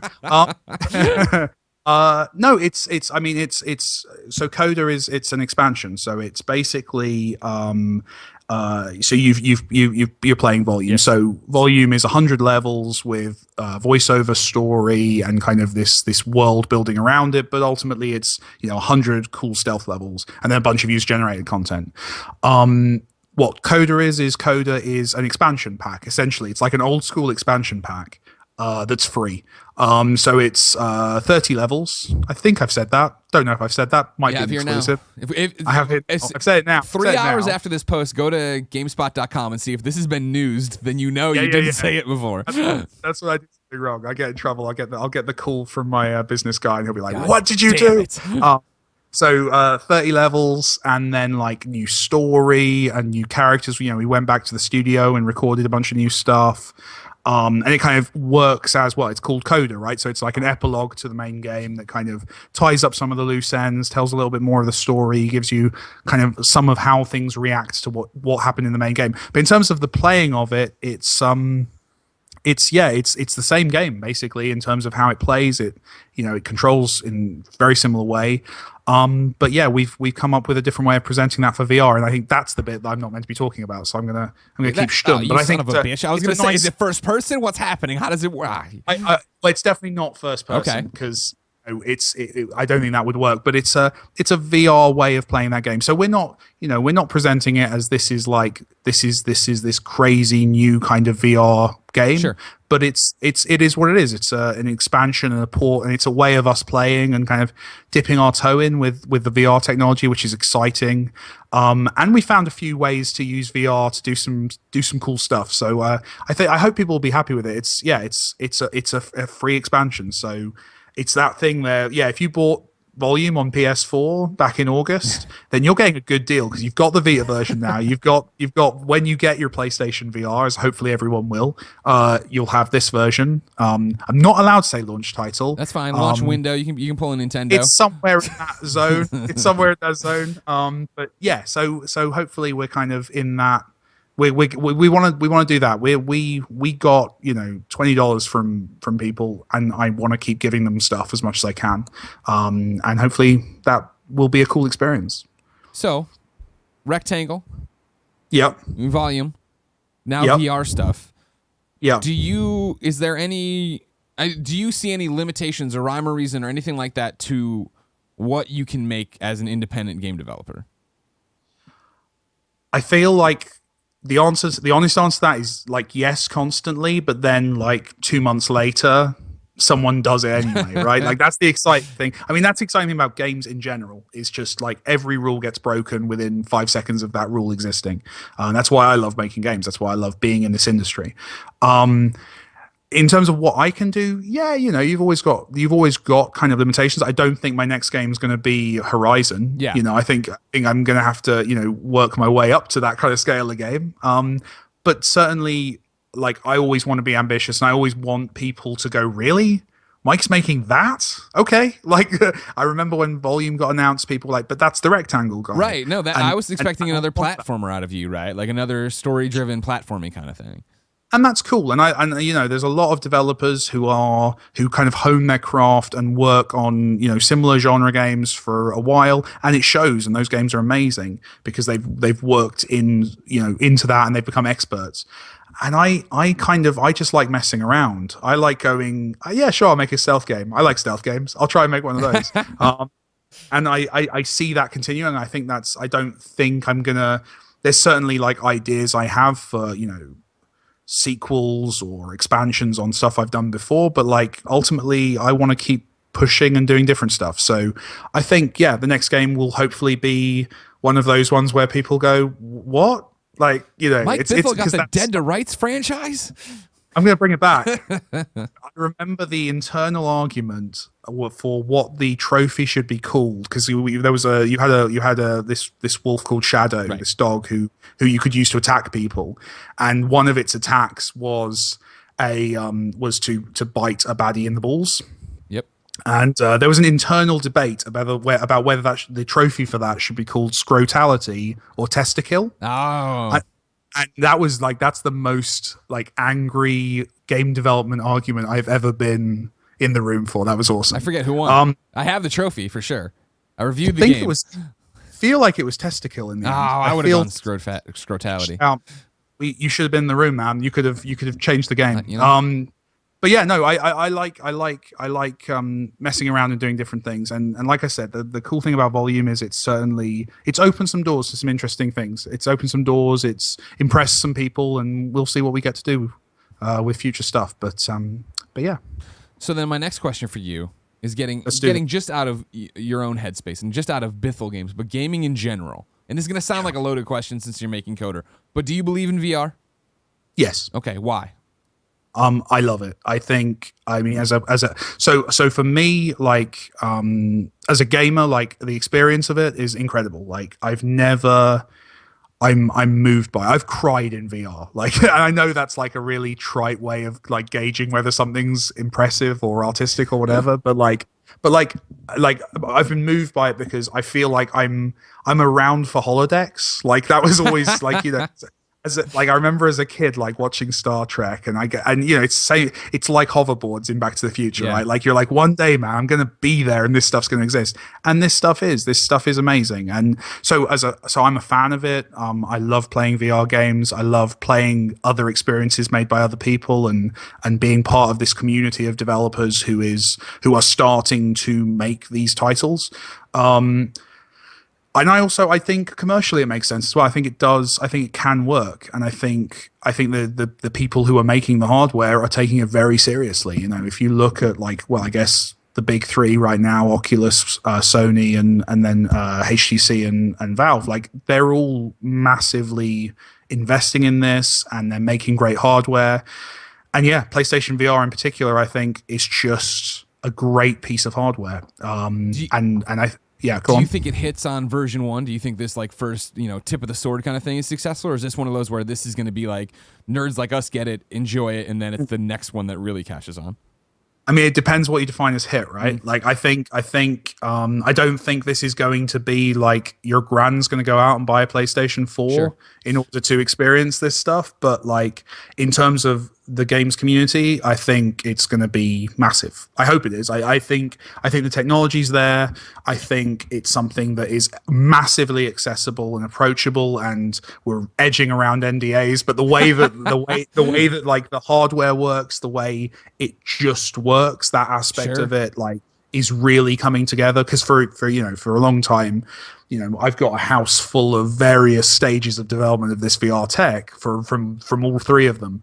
And, a year ago, like, this stuff was, you had to kind of the wind had to be blowing from the north, and like you had to be doing this, and everything was a bit shaky and a bit gaffer tape. But now, like, these are really great, awesome pieces of tech that you're proud to show off, right? You're proud to kind of to put them into people's hands, and yeah, I mean, I've yet to show someone PlayStation VR and they've not been massively impressed. I put my mum in over Christmas. My mum came to visit. I put her in. Have you played the Deep demo with the shark? With the shark and the flashlight, yeah. Yeah, I put my mum in that, and she fell over. It was awesome. She just freaked out and tripped over in the middle of my living room. The best way to sell it was with broken legs. Yeah, exactly. Like this, but that's the thing is, my mum's brilliant because she's not into video games. She doesn't really understand what I do for a living. She's not, But for her, she took it off and she's like, "That's amazing. That's how," and then made me explain to her like in detail like how VR works, because it is just magical, and I think that's something that video games have always done really well, kind of creating those magical experiences. Be it I think motion control. If you look at like the more successful motion control platforms, but then going back beyond that, like. Just every time we've done something like this, it's been powerful for that audience, and I think crucially this is something that works as like a piece of consumer tech. I think that was always the question, was like, can you imagine walking to a shop, buying this, plugging it in when you get home, and just putting it on and it being a good experience? Exactly. And I feel like the technology's at that stage now. No, that I keep, for me at PSX, this is the first time where I took demos, sat down, and there weren't like three handlers trying to put it on my head. To make sure they were just like, oh, and they handed it to me, and I was like, okay, and then like snap, crank, and it was like a better experience than I had gotten before. Because before I was like eggshells, like it's not perfect, but it's good enough, and let's just do the demo and da da da. Whereas this one's like, oh yeah, get it nice and tight. Yeah.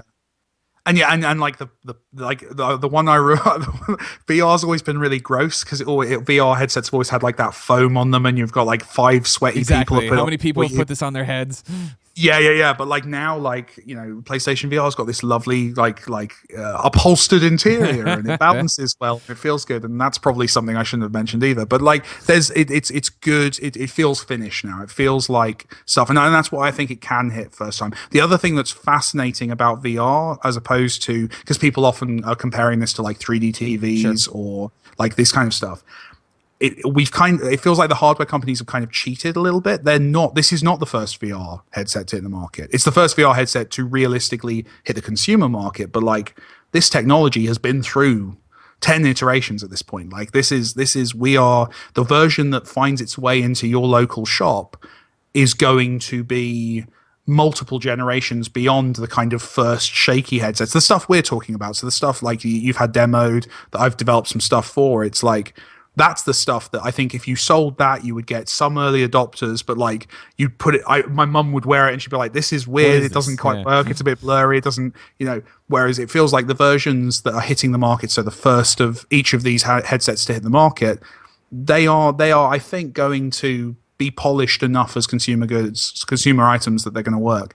And, and then of course it comes down to software. That's the big question that I think has to be answered. But the demos I'm playing from other people, and I think our game's pretty good as well. I think there's going to be stuff to play on them.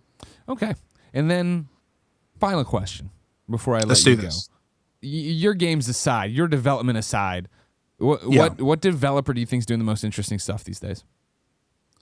Oh, well, on the subject of VR, like Alchemy are the ones who I'm really excited by. So these are the guys making Job Simulator and a few other things. Like it feels like they're developing a new language, like of game design, and certainly they've been really helpful to me as well. Like they're doing really exciting VR stuff, and I think they're doing a lot of the work, like to define how games can work on VR. A lot of that stuff that was locked in on like screen-based games with Doom. Like those really kind of fundamental questions, they're doing really cool stuff. And then really it just becomes like me fanboying, like, Naughty Dog remain like my favorite developers. Just like, adore them. And just because they keep knocking out of the park. And I'm trying to think what else. I mean, in terms of what I'm playing, it's all Lego Dimensions all the time. Hell yeah, it's Lego Dimensions. TT Games, what up? They're awesome. Like and like I've been like you, like I'm a Lego fan. I'm a fan of a lot of the brands and IPs that they've brought in, and I just love the way they're mashing things up. And like they could very easily have phoned in a Toys to Life game, but they've actually done something impressive with this, and that's the thing which I'm playing an embarrassing amount of. No, there's nothing embarrassing about it. It's awesome. This is exactly what I was talking about. Like, when they came in and did the stream with us that one day, and I was like, I can't believe, I'm going back to the future, and I'm going to the back of the, and you got this, and he turns to me, he's just like, yes, it's as if we care. And I was like, oh, right. Like, yeah, you guys have always been awesome and fan servicey. And for some reason, when it got announced Toys to Life, I was expecting the bar to go lower, right? But they actually met it for every one of those properties they brought in.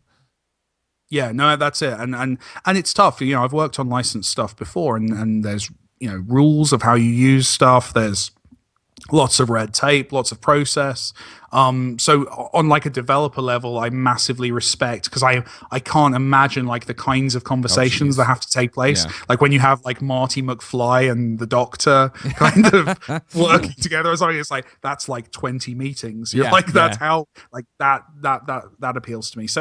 So yeah, lots of different stuff. And then, my fellow indies, that sounds very statesman-like, and that doesn't suit me. You're doing the State of the Union. You're doing the address, exactly. My fellow indies. My fellow indies. But like, I think there's a lot of amazing, innovative indie stuff, and it's coming from all directions now, which is exciting. Like it doesn't feel like the big successful indie games are being made by the same people that they were being made by kind of even a year ago. It feels like there's just this constant flow of new talent in doing interesting stuff. And as someone who's already starting to feel like an older member of the games development community, like that's cool. That's cool. It's cool to see just completely like so many people I'm meeting like this year making really cool stuff who I had no idea existed like 6 months ago. And that's a sign that things are fresh and that things are rolling and that the doors are kind of opening up to kind of new talented people, which is, as someone who plays games, that's really important to me that we have. I don't want to play the same game next year that I played this year. I want that constantly to be pushing forward. Awesome. Well, Mike Bithell, you are a treasure. I would love you to immigrate to the United States so I could call you a national treasure. That's very kind of you. We have freedom here. You should come take it. Well, you are the best country in the world. That's what I keep saying. It's totally true. I love it. But yeah, no, thank you. Big fan. It's, this is it. I feel like I'm a fanboy who's won a competition to come on the show. This is cool. Well, no, it's whatever. Don't do that. Have I ever told the story about our first meeting on the air? Have I ever embarrassed you that way?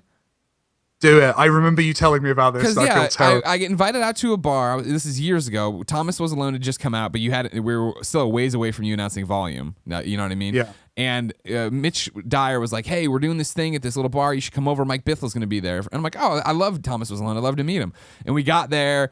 I got there late, and I got introduced to a bunch of people. And then Mitch, I'm like, "Where's Mike Bithell?" And he's like, "Oh, over here." I'm like, "Hey, Mike, I'm Greg. It's a pleasure to meet you. Huge fan of Thomas Was Alone." And you just look me dead in the eye. And you're like, "Cool." And then turn away, and I'm like, "Oh my god, what's?" No, I guarantee this. I know, like, so far be it from me to tell you your memory of events is wrong, but I guarantee that was me just freaking out because I still remember that year where like Thomas came out and I was at those parties, and like I felt like a mega fraud. Like, how had I gotten in? I didn't know anyone. Like, to the point now where like when I'm at those kind of things now, I go and find the person whose game came out like 6 months ago and go over to them and go, "It's okay. It's okay. I know the secret. I know you're not meant to be here. I know that that's how you feel about this, but it's all going to be fine. And everyone here is cool." So I think I was freaking out. I think you were just drunk. That's also because I remember then you emailed us like when Volume got announced. You wanted to talk about supporting us on Patreon and like how that would be and what we'd have to do public facing.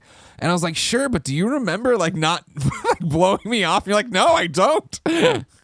My entire life and career is going to be an attempt to make that up to you. No, I'm so you've sorry. nailed it. Volume got to Vita. That's all you needed to do. That's all I had to do. We're square. That was it. We're even now. We're squared away. It's all good. Mike, I love you. I love you too. Go make another game so you can come back on the show. Come back and talk about Coda soon. I would love to. Actually, just fly to the United States and show us Coda. I should just fly over and hang out. Well, are you doing? You can't say probably, but if you're doing cool stuff at GDC, I want to come and no, be we're a part totally of that. doing cool stuff at GDC. Yeah, do it. All right, great. Okay, yeah, it's locked in. Find a way. All right, we'll find a way. All right. Colin, I'm not gonna lie, I love that Mike Bithell fellow. Oh, he's a fantastic guy. Good dude. Funny. At some point, I said he fucked me because he tweeted it out last week. That literally the quote: "Mike Bithell fucked me." Or Mike Bithell fucked me again or something. Because of the trophies. I was having some trophy problems. Yeah. He was very helpful and I figured it out. Right. Well, yeah, he talked about it, a little bit in there, right? That like that's one of the things they had to do with the whole PlayStation 4 to Vita thing is like some things have to go and you have to work some black magic, and that was trophies had to go. Not acceptable. The trophies are still there. They work. I do want to say, I don't know, did I say it on the show already? I don't remember because I'm really tired. Volume, I played 25. You go to bed at 8 a.m. That's your problem. I played 25% of Volume. Yeah. And it's a great game. I love Volume. Really, really fantastic. Yeah. The thing I'm having right now is trouble with not jumping into it and continuing to play it. I want it to, it's similar to how you keep putting Persona off further and further, right?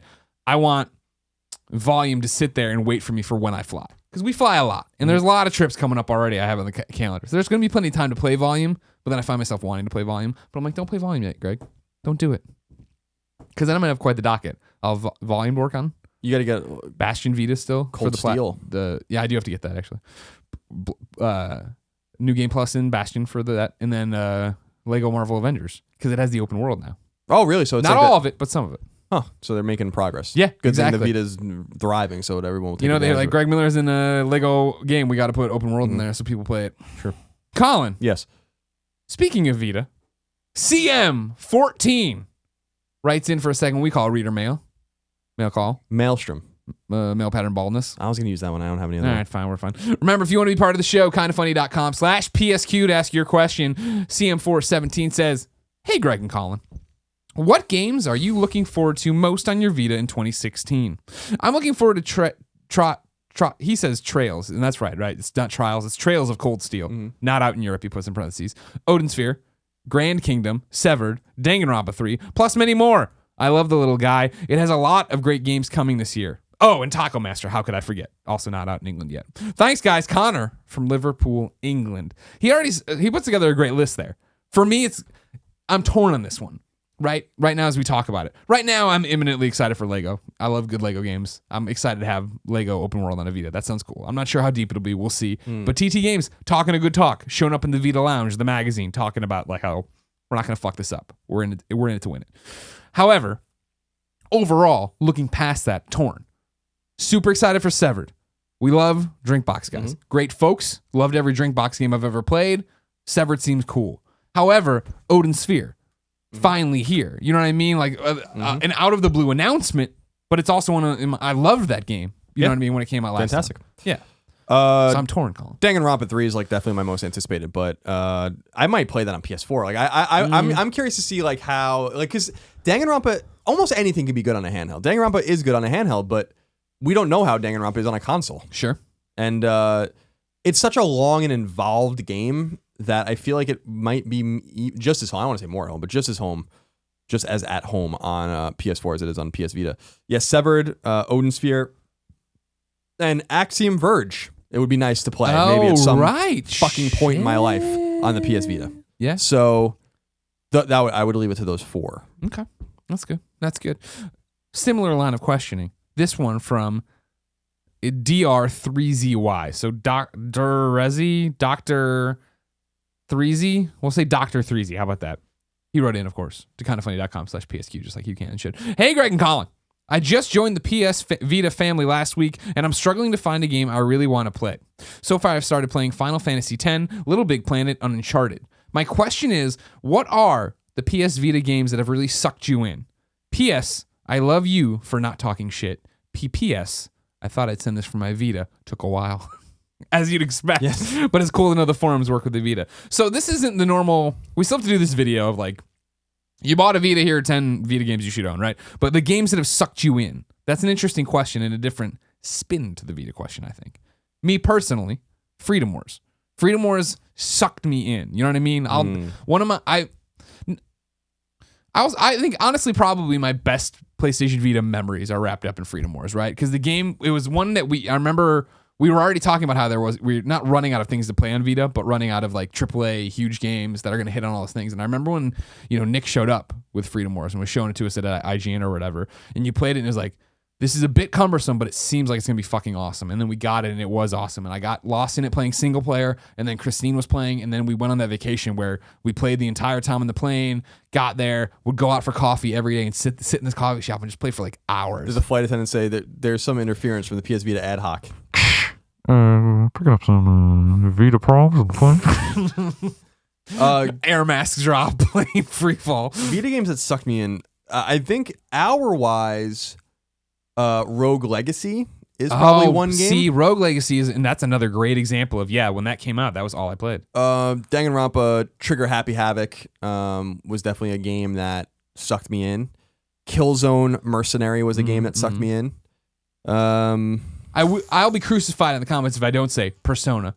Persona, for everybody except Colin who plays it, it seems like they get caught up in relationships and this and who is that and oh my god, like I gotta choose between, and like you get caught up in that schedule and what your tree and how you want to max out all your attributes and stuff. Persona's amazing. Play that. I'll give a shout out to Velocity Ultra and Velocity 2X, which are fantastic, super hard games.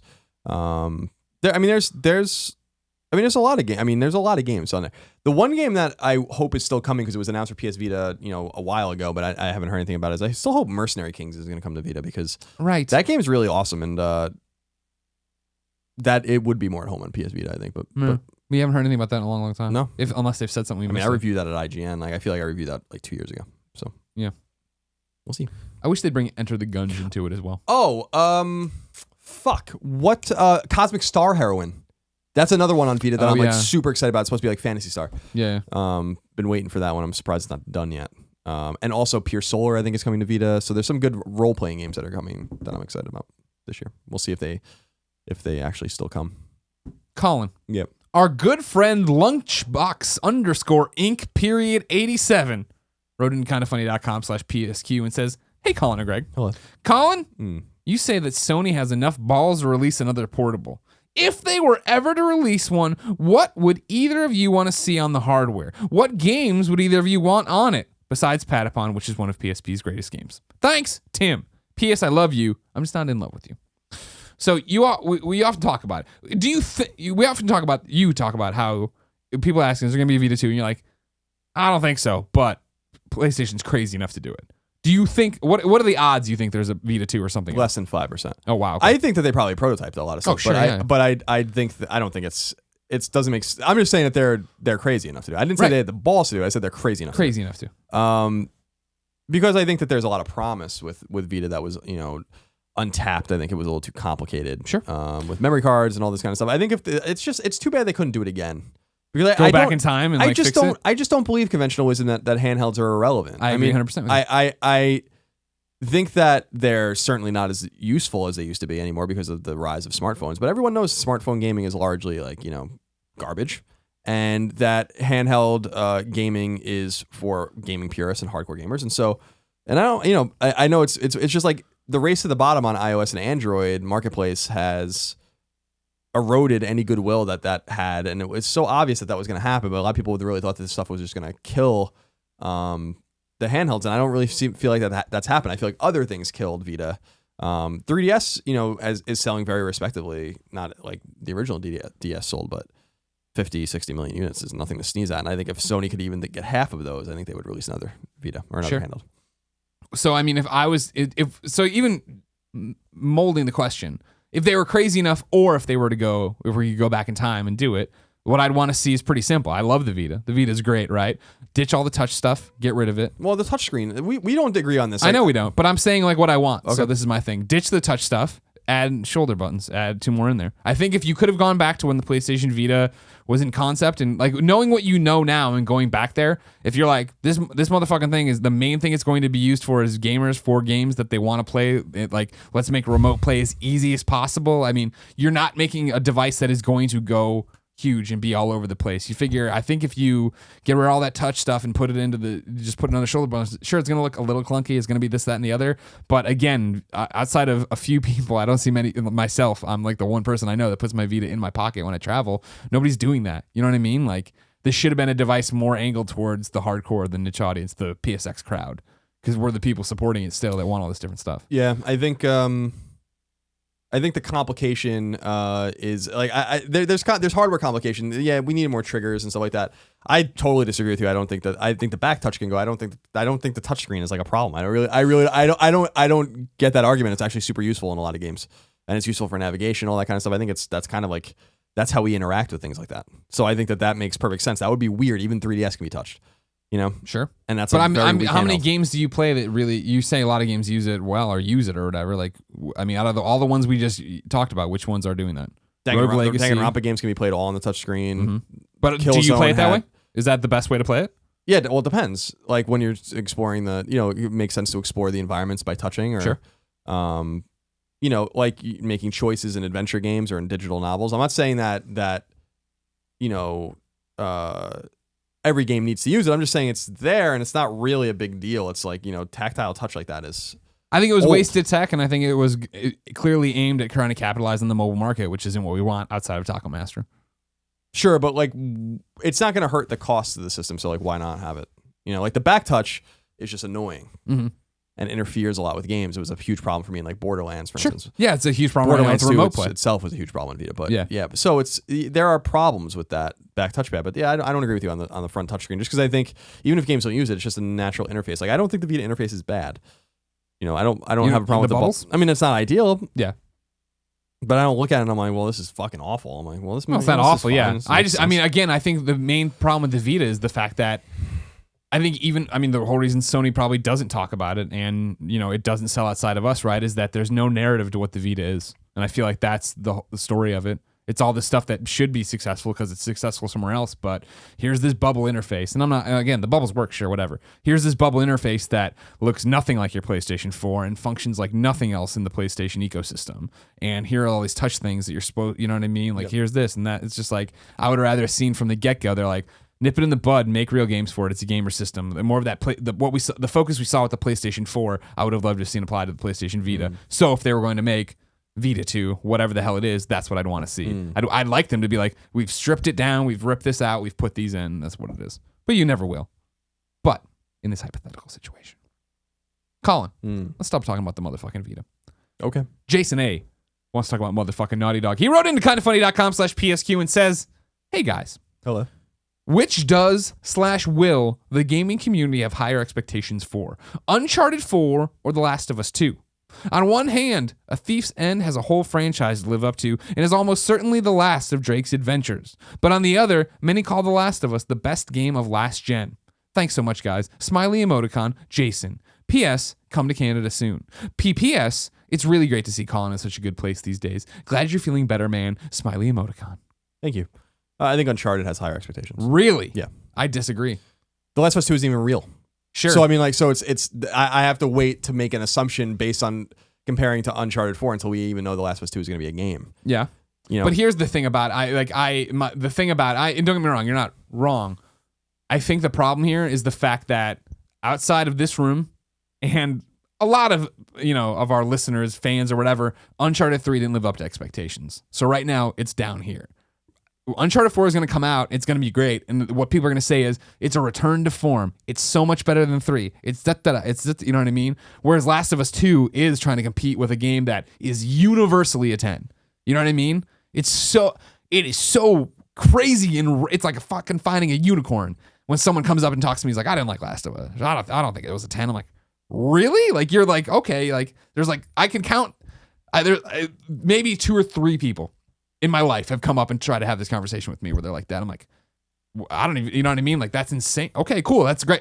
Your opinion, But like, I think that's where it is that Uncharted stocks are down. You know what I mean? Last of Us stocks are at an all-time high for this thing. Yeah, I that's never guess existed. I don't disagree with your reasoning. I just don't, my assumption is Last of Us 2 is in production or pre-production, if not in full production in some respect at Naughty Dog, and that it'll be a real game. I think that the financial and market imperative is on them to do the game.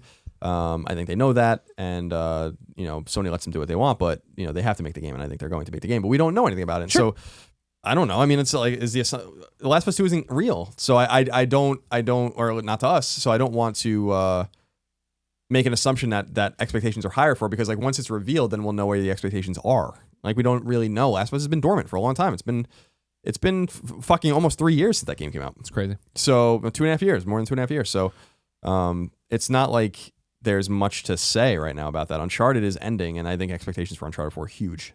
Mm-hmm. I think reasonable people can disagree, and I think it's reasonable to say, like, I didn't like Uncharted 3. I think it's reasonable to say that about any game, I guess. But I think reasonable people also know that Uncharted 3 was a fantastic game. It might not have been what you wanted to be compared to Uncharted 2, but no one... I think that the stock might be down, but anyone that looks at Uncharted 3 is like, this is a bad game. It's like, what are you talking about? This is not even remotely a bad game. Sure. It's a great game. And so I think that it's a little more even, and the stocks are, it's not quite as bearish, let's say, in the market as you think it is, in my opinion. I think it is. The number of people I hear who rank it last in their favorite Uncharted and stuff like that. You're like, damn. Well, there's only 4 Uncharted games, or 3 really, Sure. if you even don't count Golden Abyss. So, but I think it almost has that thing, that like tenuous reaction, right? Where it was like, I loved it so much, and other people loved it so much that other people hate it so much. You know what I mean? Because they're monsters. Yeah. BTG 1997 writes in to kindoffunny.com/PSQ and says, hey, Greg and Nicole. Sorry, hey, Colin. My question is simple. What is the fucking deal with PC gaming? My friend Mathis, shout out to Mathis, left our PlayStation friendship group towards the end of the PS3 life cycle to pursue a gaming life filled with constant updating, installing, and playing with mouses and keyboards. But for what? Better graphics? Simplicity? I seriously don't know why people prefer PC over console. Whenever I ask him why he's so fucking stupid in relation to playing video games on a PC, he says, quote, I don't know. Please help me understand why people prefer PC gaming. Thank you for your time. P.S. Can you tell my friend Mathis he's a fucker? Thanks again from Brody of Hobart, Tasmania.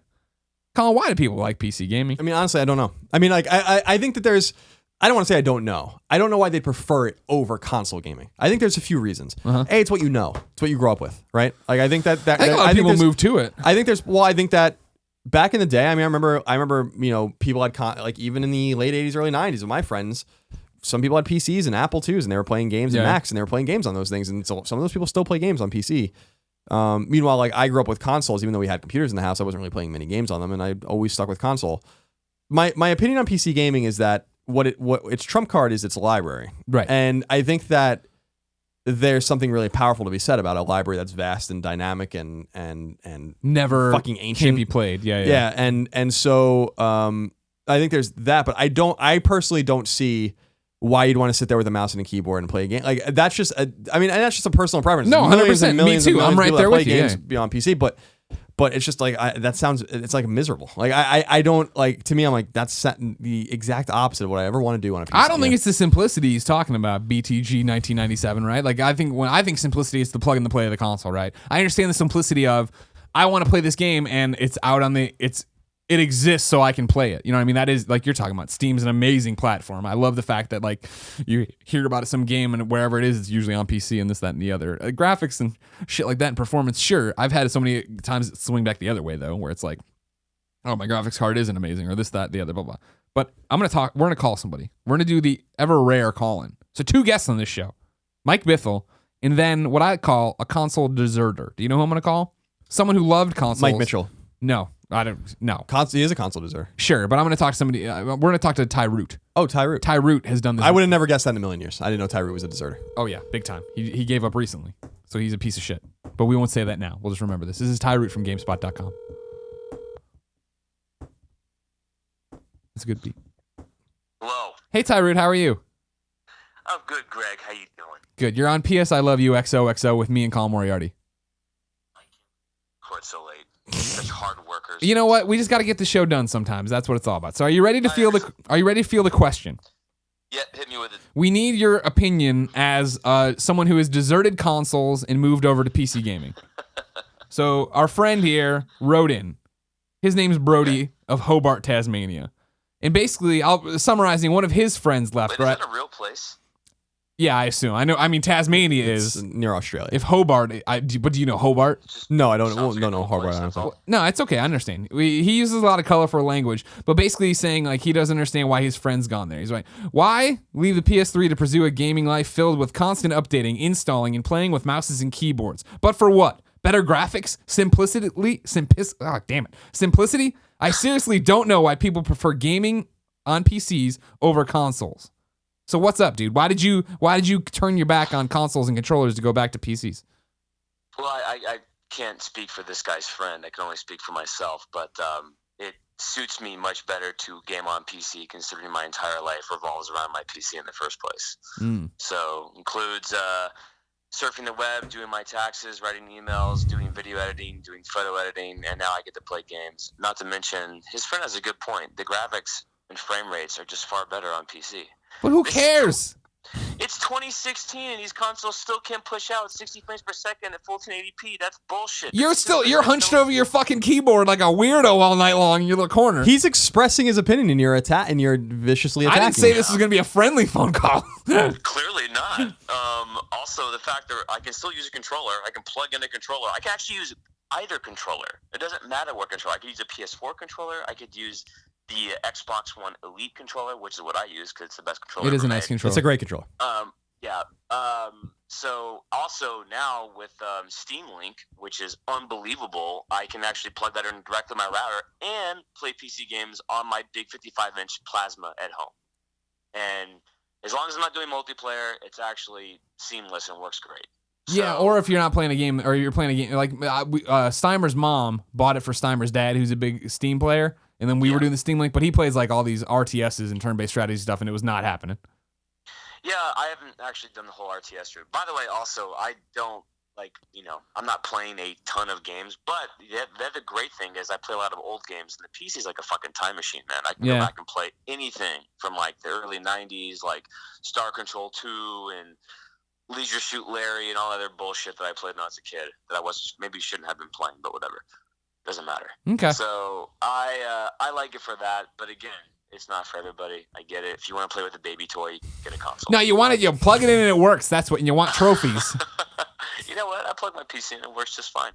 You're just a gotta piece of give it some garbage. tender love and care. That's all. Yeah, exactly. Yeah, 30 minutes. That's the thing. I was playing when I was 30 playing. minutes. When I was playing Oxenfree, I had to Google around, because I remember when PS4 controllers didn't work with computers. Now they do. I was like, great, but then it's not working normally off Bluetooth or whatever, so I had to plug it in. Like some people like to fly coach and they're just fine with that. I like to fly first class. Oh, you're a piece of shit, Ty. Thank you for calling in. You're thanking him for calling in, even though you called him. Yeah, but I asked him ahead of time if he'd come on. Well, I assume so, but he didn't call in, and I don't like that you're thanking him for something he didn't do. Don't give him credit where credit isn't due. All right, I tried to give you credit, Ty, but I can't.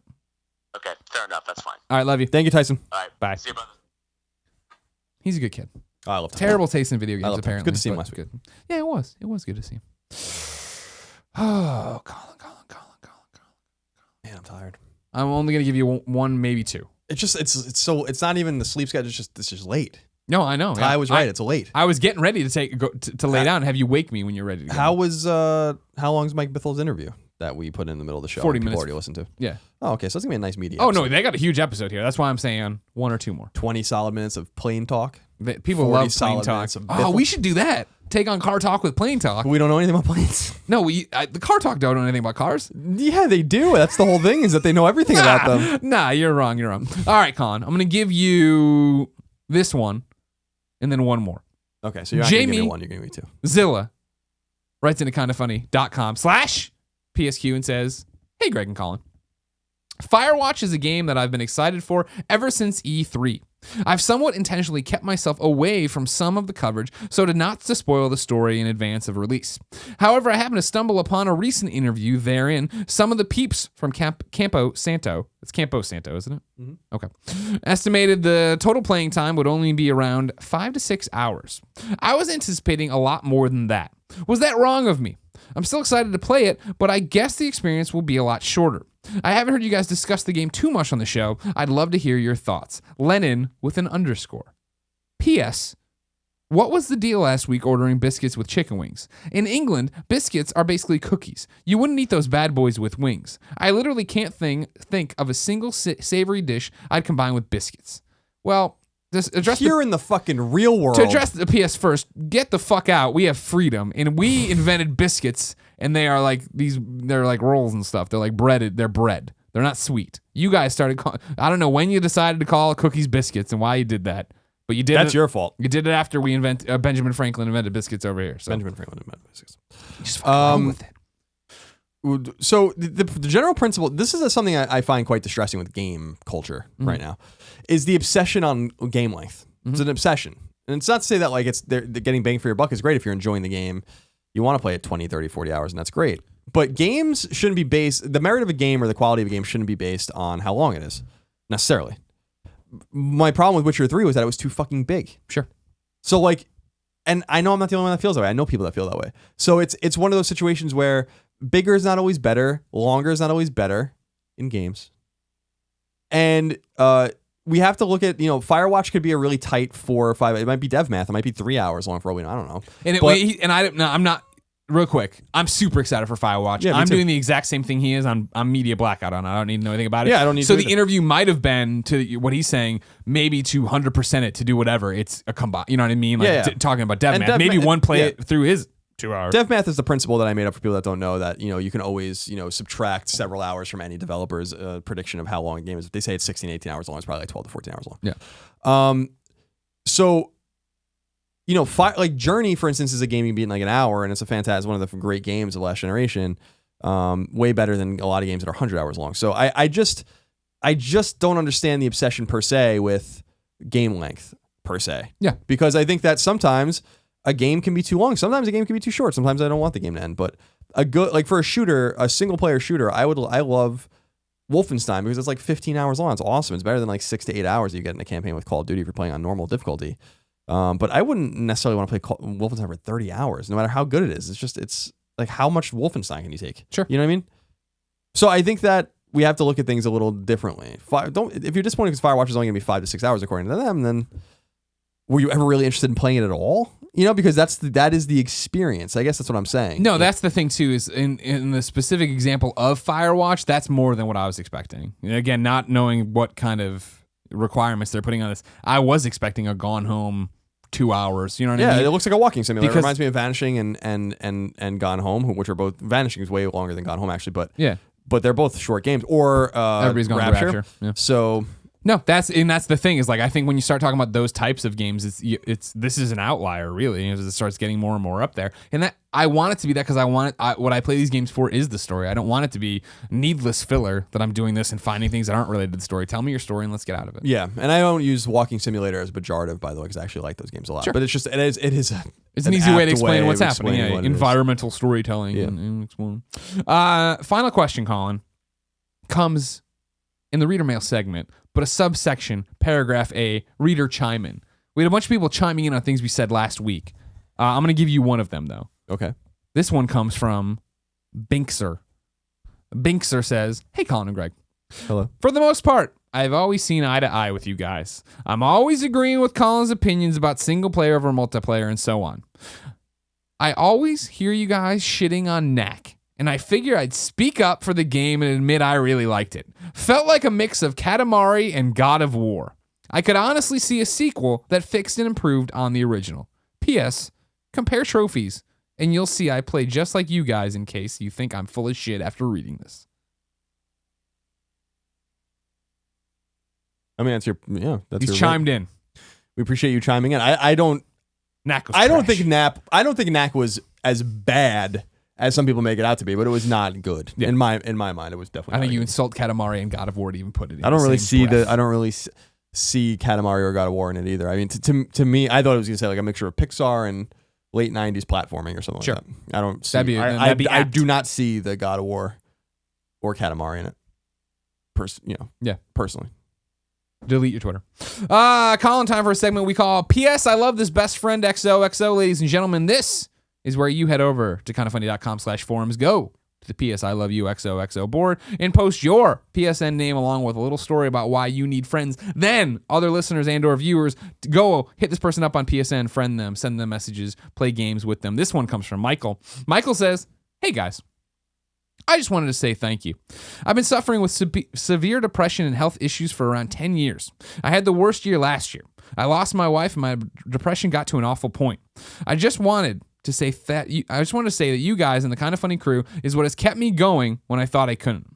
I have lost all my friends because they were either my wife's friends and my friends don't know how to act with me.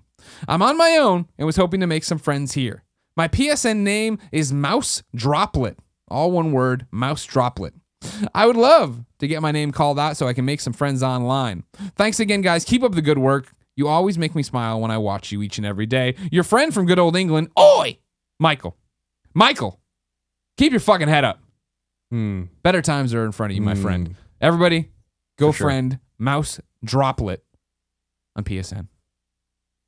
Colin, what's this week's forgotten PlayStation game? So this is a bit of a deeper cut. 5 to 6 years old at this point, but you brought it up not too long ago. Okay. You brought up PlayStation Minis, Oh, I did bring which it was a weird. I don't know what the fuck it was, but it was an initiative that was on PSP and PS3, and these games can kind of be played on both, and they were supposed to be small, bite-sized, almost launched with mobile-inspired the games. PSP Go. Yeah. And I think it was a way of like, hey, don't get mad, games stop. These are small games, and that's why they're digital only. But there was a game on there that was really quite great, and it was called A Space Shooter for $2. And so I just wanted to throw that out there. I won't tell you too much about it. I really want people to just go play it. It came out at $1.99, I think, and it's probably not even that expensive anymore. It's probably gone up in You would price. need, I don't know if you could play it on Vita, but you could play it on PSP or PS3. It's just a great game. It's cheap. It was I forgot fun. about Space Shooter for $2. And I really liked it. That was a good one. So go check out A Space Shooter for $2. That's what it's called, A Space Shooter for $2. Colin, Mhm. would you like to hear about PSN's worst name of the week? Yes. Remember last week I said, I'm sick of the bullshit. No more sending in names of other people. Send in your names and your stories for bad PSN names that you can't wish you could change, but Shuhei Yoshida won't let you. People responded. This one comes from kindafunny.com/forums. The user there is a great username, and I understand why he's upset this isn't his name everywhere. Agro_Craig. So they like Aggro Craig. Like Aggro Crag, but Craig. But it's a Guts reference. Yeah. Yeah. But you understand, Yeah, his I- name I assume is Craig. Yeah, And he's it's great. nailing it. Aggro Craig. Yeah. But Craig writes in and says, I got my first PS3 when I was a freshman in college. I wanted a name that would make people laugh every time they saw me. Now, 8 years later as a working professional, I cringe every time a colleague finds out I play games on PlayStation and asks my PSN name. To my shame, I have to tell them that my username is Roscoe_Shagnasty. Roscoe Shagnasty. I've spent the last few years ditching my online names such as Forever Flaccid, XBL, and Boogner, LOL. I think that's League of Legends because he's a nerd. But my PSN name continues to haunt me.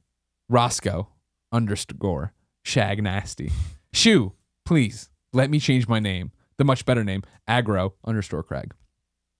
Colin. Yes. This has been P.S. I Love You XOXO, episode 19. Remember, ladies and gentlemen, P.S. I Love You XOXO posts every Tuesday at 9 a.m., so please go get it on kindafunny.com or the podcast service of your choice. Wherever you get it, thumbs up it, share it, leave us iTunes review. It helps us out each and everywhere we do it and all that stuff, and helps everybody find the show, and more people come in, and the best friends continue to grow, and then like 3% get really mad that it's all rambling garbage in the beginning, but then the 97% are like, yeah, this is what I fucking love. You guys get me through things. And we're like, all right. Cool, man. Here's all the airplane problems we We're have. just going to get worse and worse with it. So, welcome. Remember, it's a product at kindoffunny.com, so go there. Subscribe to all the YouTube channels. Support us there. Listen to the other podcasts. Gamecast is cool. Game Over Greggy Show is cool. Love and Sex stuff is cool. There's cool stuff over there. Colin, each and every episode of P.S. I Love You XOXO ends in a song in a segment we call Singing a Shuhei, and this one's special. Remember, ladies and gentlemen, if you are a singer, songwriter, band, or whatever, go to kindoffunny.com/PSM. You can submit your links. I need a SoundCloud link or whatever, a download link, and I need a YouTube link, because if you're listening to the MP3, I'll play the entire song at the end of this. If you're watching the YouTube video, I'll annotate to the YouTube video, and then other people go buy your music, they find out about you, they support each other. This one, and this is an interesting one, comes from the forum user Joey Dag O'Bonuts, a play on our friend Joey Bag of Donuts. I don't know if he had to do a different forum name or whatever, you know what I mean? More importantly though, it's the SoundCloud link, soundcloud.com/v-fustercluck, cluck with a K, Fustercluck. Fustercluck says, hey guys, longtime fan, and I have to say that watching you guys grow and take on the world made 2015 an incredible year. One of the greatest highlights was obviously Greg's Trending Gamer Award acceptance speech. However, though I know we all view this award as a collaborative victory more than Greg's own individual achievement, I do feel some specific recognition is due for our boy, Colin M. I wrote this song as an ode to the man of logic, pragmatism, honesty, and balls of intuition. I sincerely hope you enjoy it. This is his song, Colin. Your boy, Colin M, is what he calls it. Thank you. If you're watching YouTube, I'll annotate to it. If you're wanting to go listen to it, soundcloud.com/v-fustercluck, cluck with a K. He says, P.S. I'm not much of a singer, so please excuse the weak vocals. As always, bullshit. This musician who wrote this song and did all this stuff is an excellent singer. It sounds great in this. I find it funny that he thinks he's not good at it. I was expecting something terrible.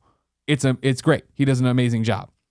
PPS, I love you all equally, but Colin gets a song. Thank you very much. Appreciate you. Remember, if you're watching this on Tuesday, you might still have time to go to get T-Shirt Tuesday over at kindoffunny.com/store, which is a shirt in reference to the acceptance speech. But regardless, here's the Fuster Cluck with your boy, Colin M.